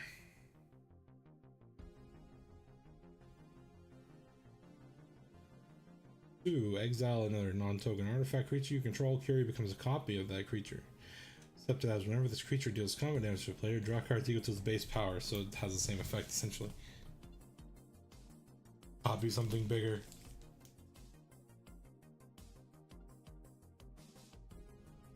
Alright. We got the boy, James Wandering Dad. It's a quest, which is kind of interesting. Or an adventure, rather. So we got follow him, investigate X times. And then he's a 2/4, which taps to add 2 and spend this mana only to activate abilities. So he's a big mana dork. Big mana dork and a source of clue tokens.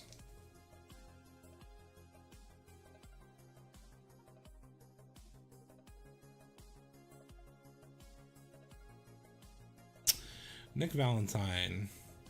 Can't be blocked except by artifact creatures. Whenever Nick Valentine or another artifact creature you control dies, you may investigate. I'm pretty on point.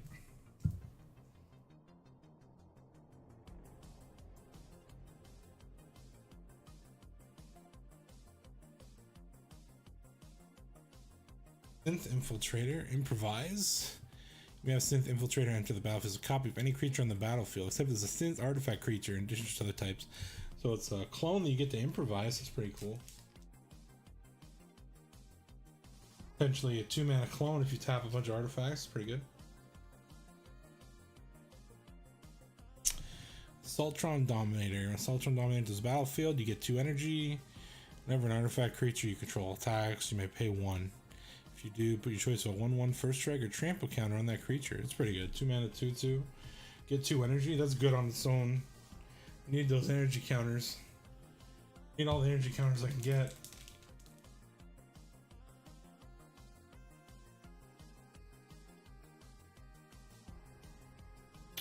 The Motherlode. Motherlode enters the battlefield. Choose target opponent. You get an amount of energy equal to the number of non-basic lands that player controls. Whenever the Motherlode attacks, you may pay 4. You destroy target non-basic land if any player controls. Creatures that player control without flying can't block. Interesting. Bit of land destruction in there.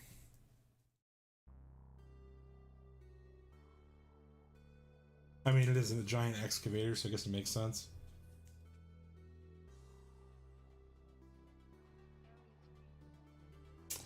Plasma caster, go burr. Attacks, you get 2 energy, pay 2. Start creatures blocking. Flip a coin if you win the flip, exile chosen creature. Otherwise, plasma caster deals 1 damage to it. Oh god, coin flips. Monk a gun. It's pretty good though.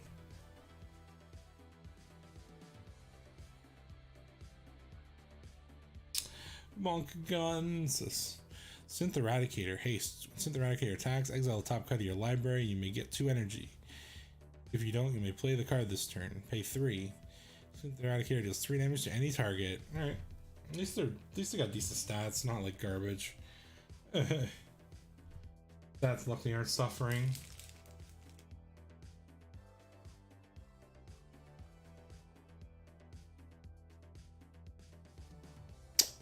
We got Arcade Ganon.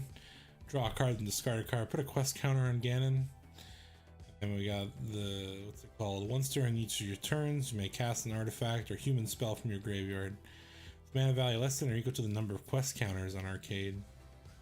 Need to get them quest counters up, boy. Can't keep living like this. We need more quest counters.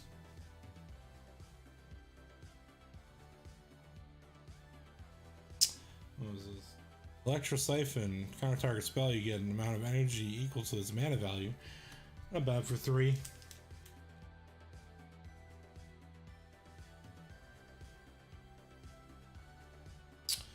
Look at here. Red Death, Shipwrecker.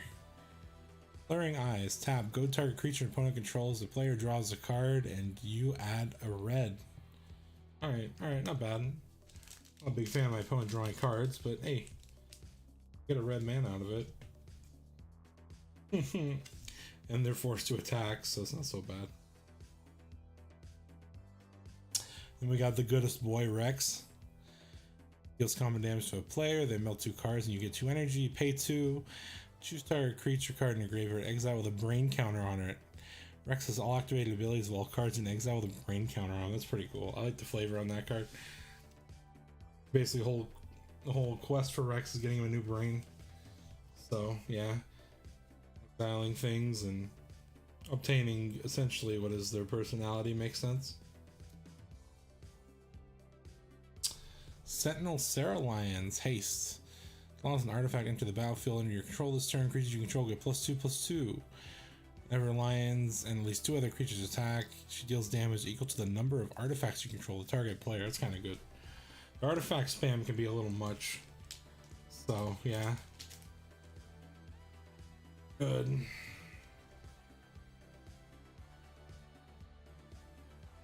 Alright, Sean, Father of Synths.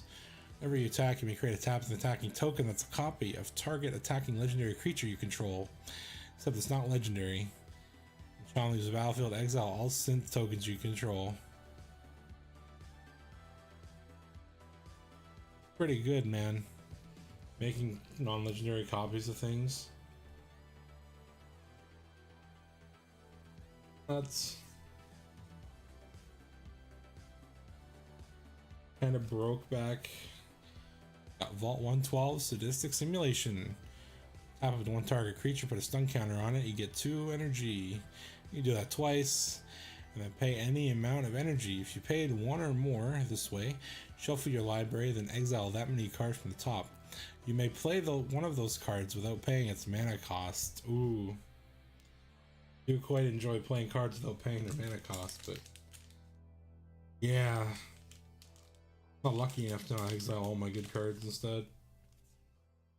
Instead of just like 3 lands and a good one, I usually just exile 4 good ones and I'm salty, but it's fine. Still pretty good.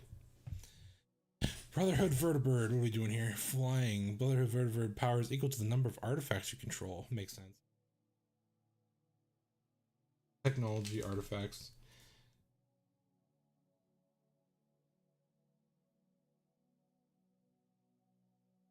T45 power armor. Enters the battlefield to get 2 energy. Equipped creature gets +3/+3 and doesn't untap during its controller untap step. Beginning of your upkeep, you may pay 1 energy. If you do, untap equipped creature, then put your choice of menace, trample, or lifelink counter on it. I mean, it makes sense. You got to pay energy to actually be able to use the power armor. Makes sense.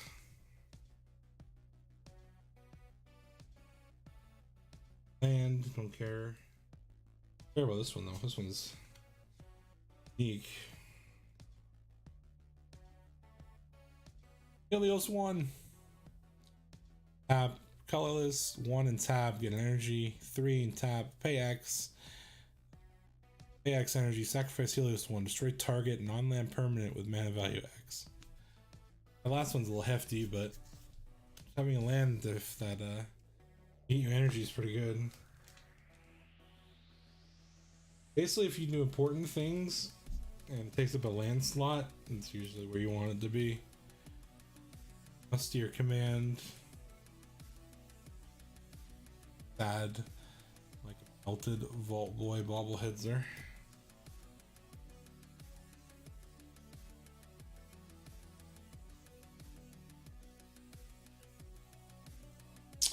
Open the vaults, return all artifacts and enchantment cards from all graveyards to the battlefield under their owner's control. So yeah, ideally that's one-sided. Ideally you're the only one who's playing, or at least you're playing the most artifacts and enchantments. Not gonna be a sad boy. Reprint of mechanized production for the Nuka-Cola bottling plant there.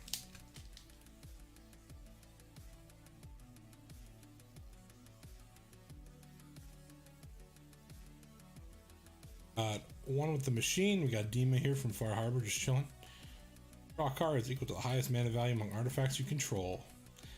Synthkind welcomes you as long as you welcome us.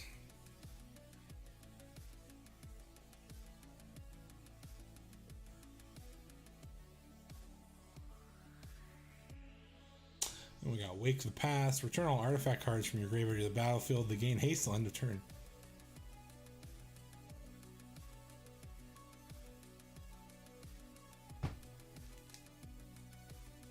Interesting, it says all artifact cards and they gain haste, but I know it's supposed to be implied for the creatures, but still.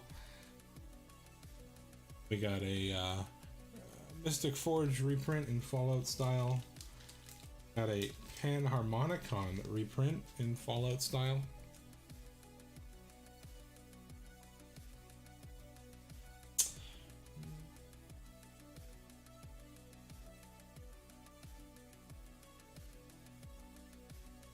That's supposed to be.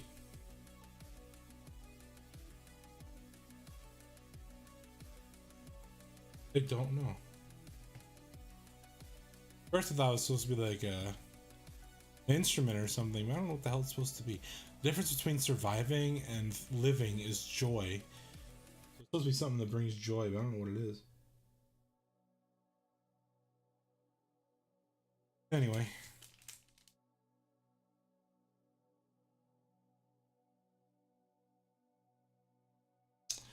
Got a Solemn Simulacrum reprinted in Fallout style there.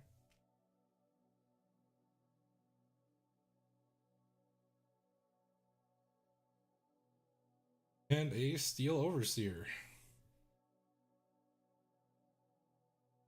Artifact creature you control. I got some lands I gotta get speed run through here. Boop.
Treasure Vault, reprinted as the Sierra Madre Vault, I'm assuming.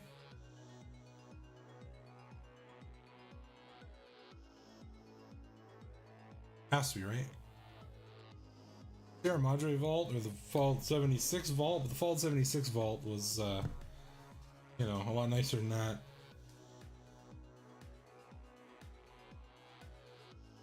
Wayfarer's Bauble, we got a little Good Springs bobblehead. Is that the Good Springs one? Yeah, it is. Fuck.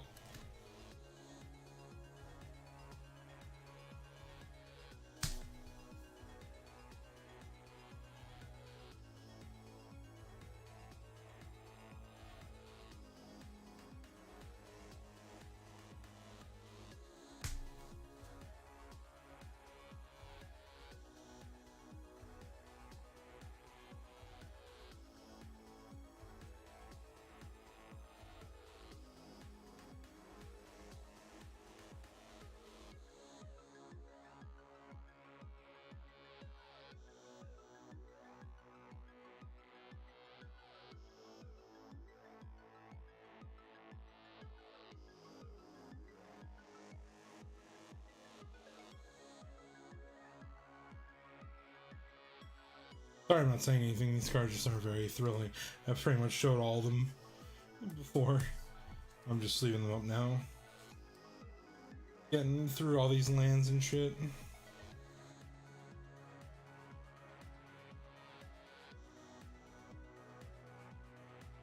Speed running through the lands.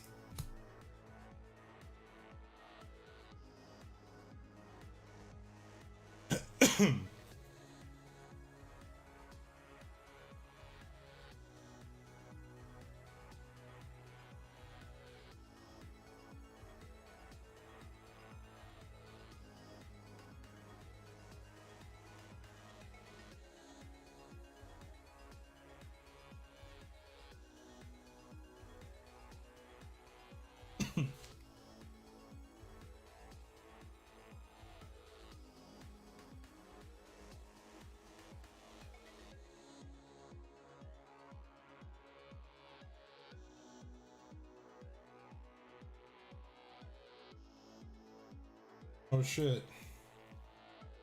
Energy reserve. Look, it's a fusion core. Oh, dude.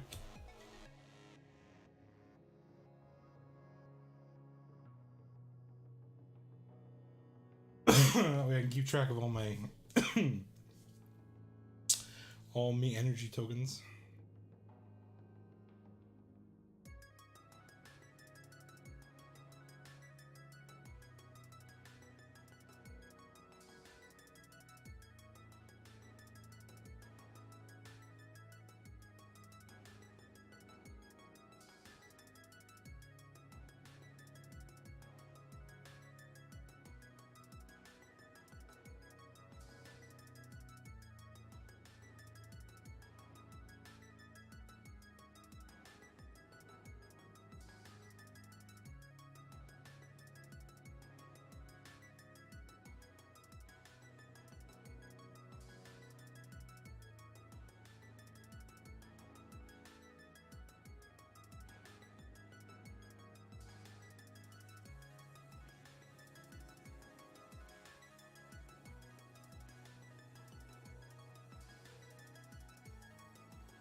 Alright, boys, time to open the last pack.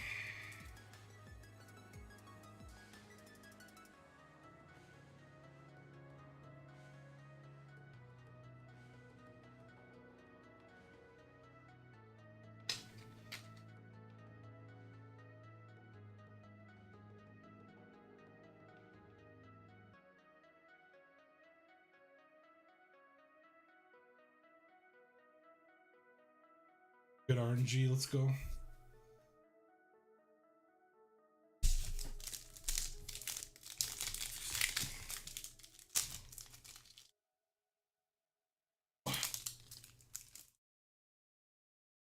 Bam, Wasteland Raider.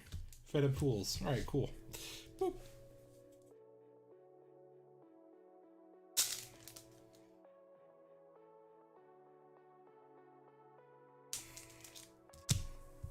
Better pool is actually kind of good.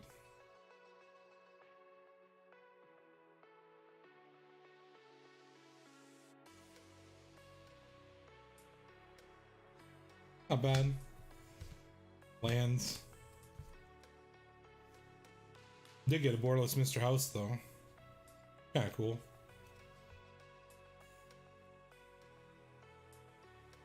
Yeah, overall they're pretty cool. The flavor's on point for most of them, which is impressive. Shows that they really had some Fallout fans working on this stuff, which is nice.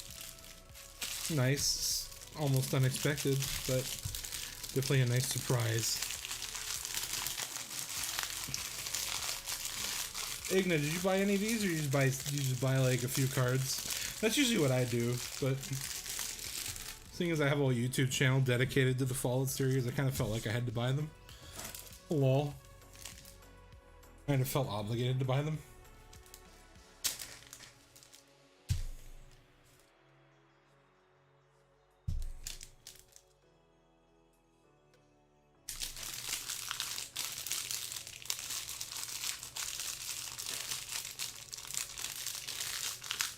Sorry for the unpleasant plastic ASMR. I haven't used this many sleeves in a long time. Lol.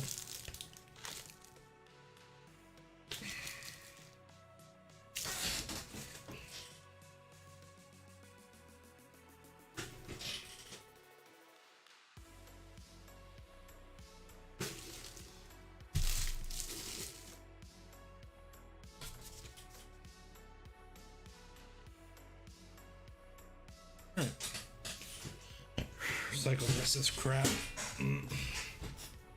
Oh. Oh.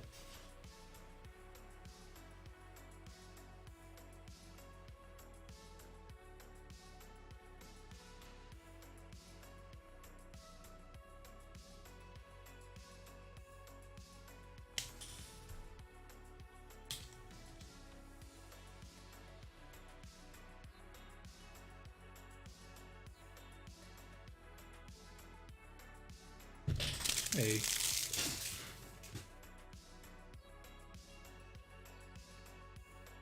Thick boy cards.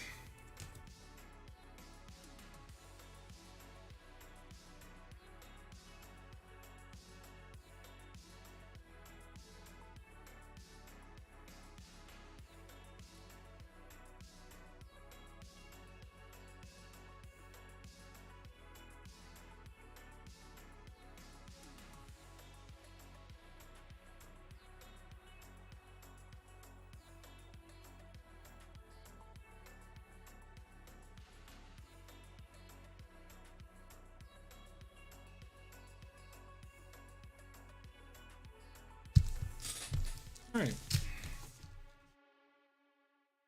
That's about it, really. Whoa. Yeah, pretty cool. I like them. Try them out at some point.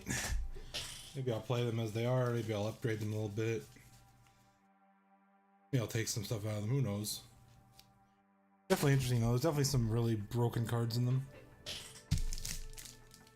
Definitely a few broken cards in there. Just I'll pop these out. Ooh. Ooh.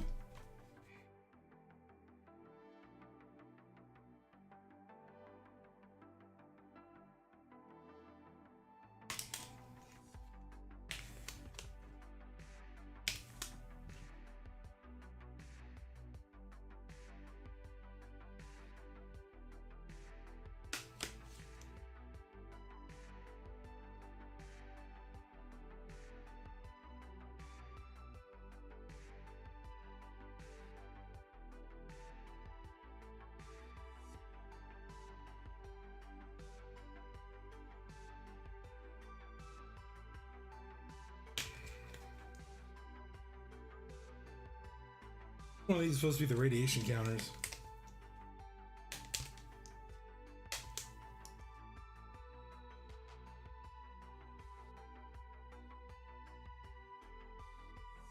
Maybe it's the big square one on the back. Who knows?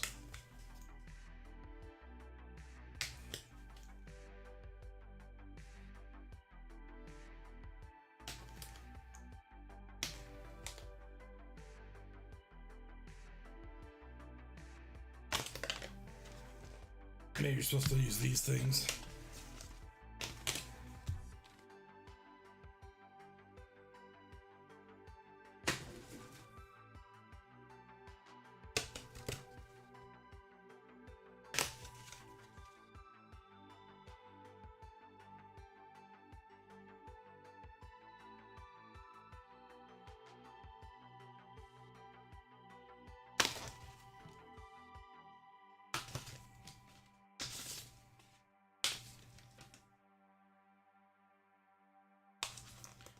I really like your videos. I appreciate it, buddy. I'm glad you liked them.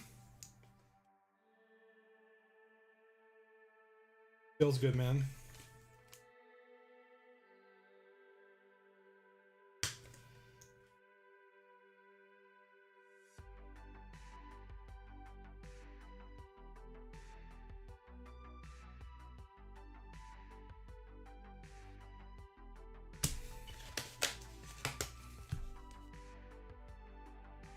I appreciate you stopping by, buddy. Oh, I think that's gonna be the end of the stream though, boys. We did it. We got through all the cards, opened them all, sleeved them all. Feels good. The VOD will be up if you wanna see the cards, I guess. If anyone cares about that. Oh, I appreciate you guys coming by though. Hopefully you enjoyed. Appreciate you guys as always. Hopefully you have a good one. Oh boy.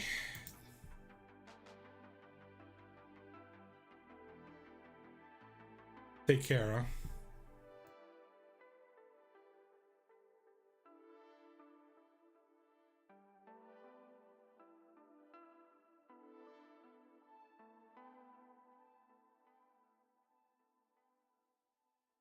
Love you, Fro. I love you too, Igna. Feels good, man. Feels good. I have to start streaming more. Start streaming more like New Vegas or something. I stream Hearthstone on Twitch again once in a while too. I miss the Hearthstone community. Sucks I just don't have the... Sucks I don't have the desire to play that game for like 6 hours a day, 8 hours a day anymore. But I guess this is how it goes.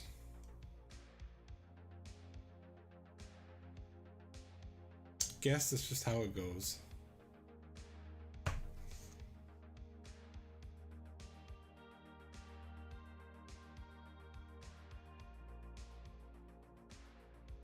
For all these things, I don't even know, dude.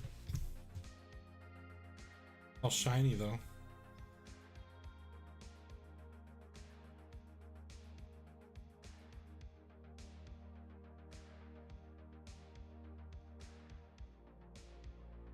Anyways, guys, that's gonna do it for me. Hope you guys have a good night. Hopefully I'll see you all again soon.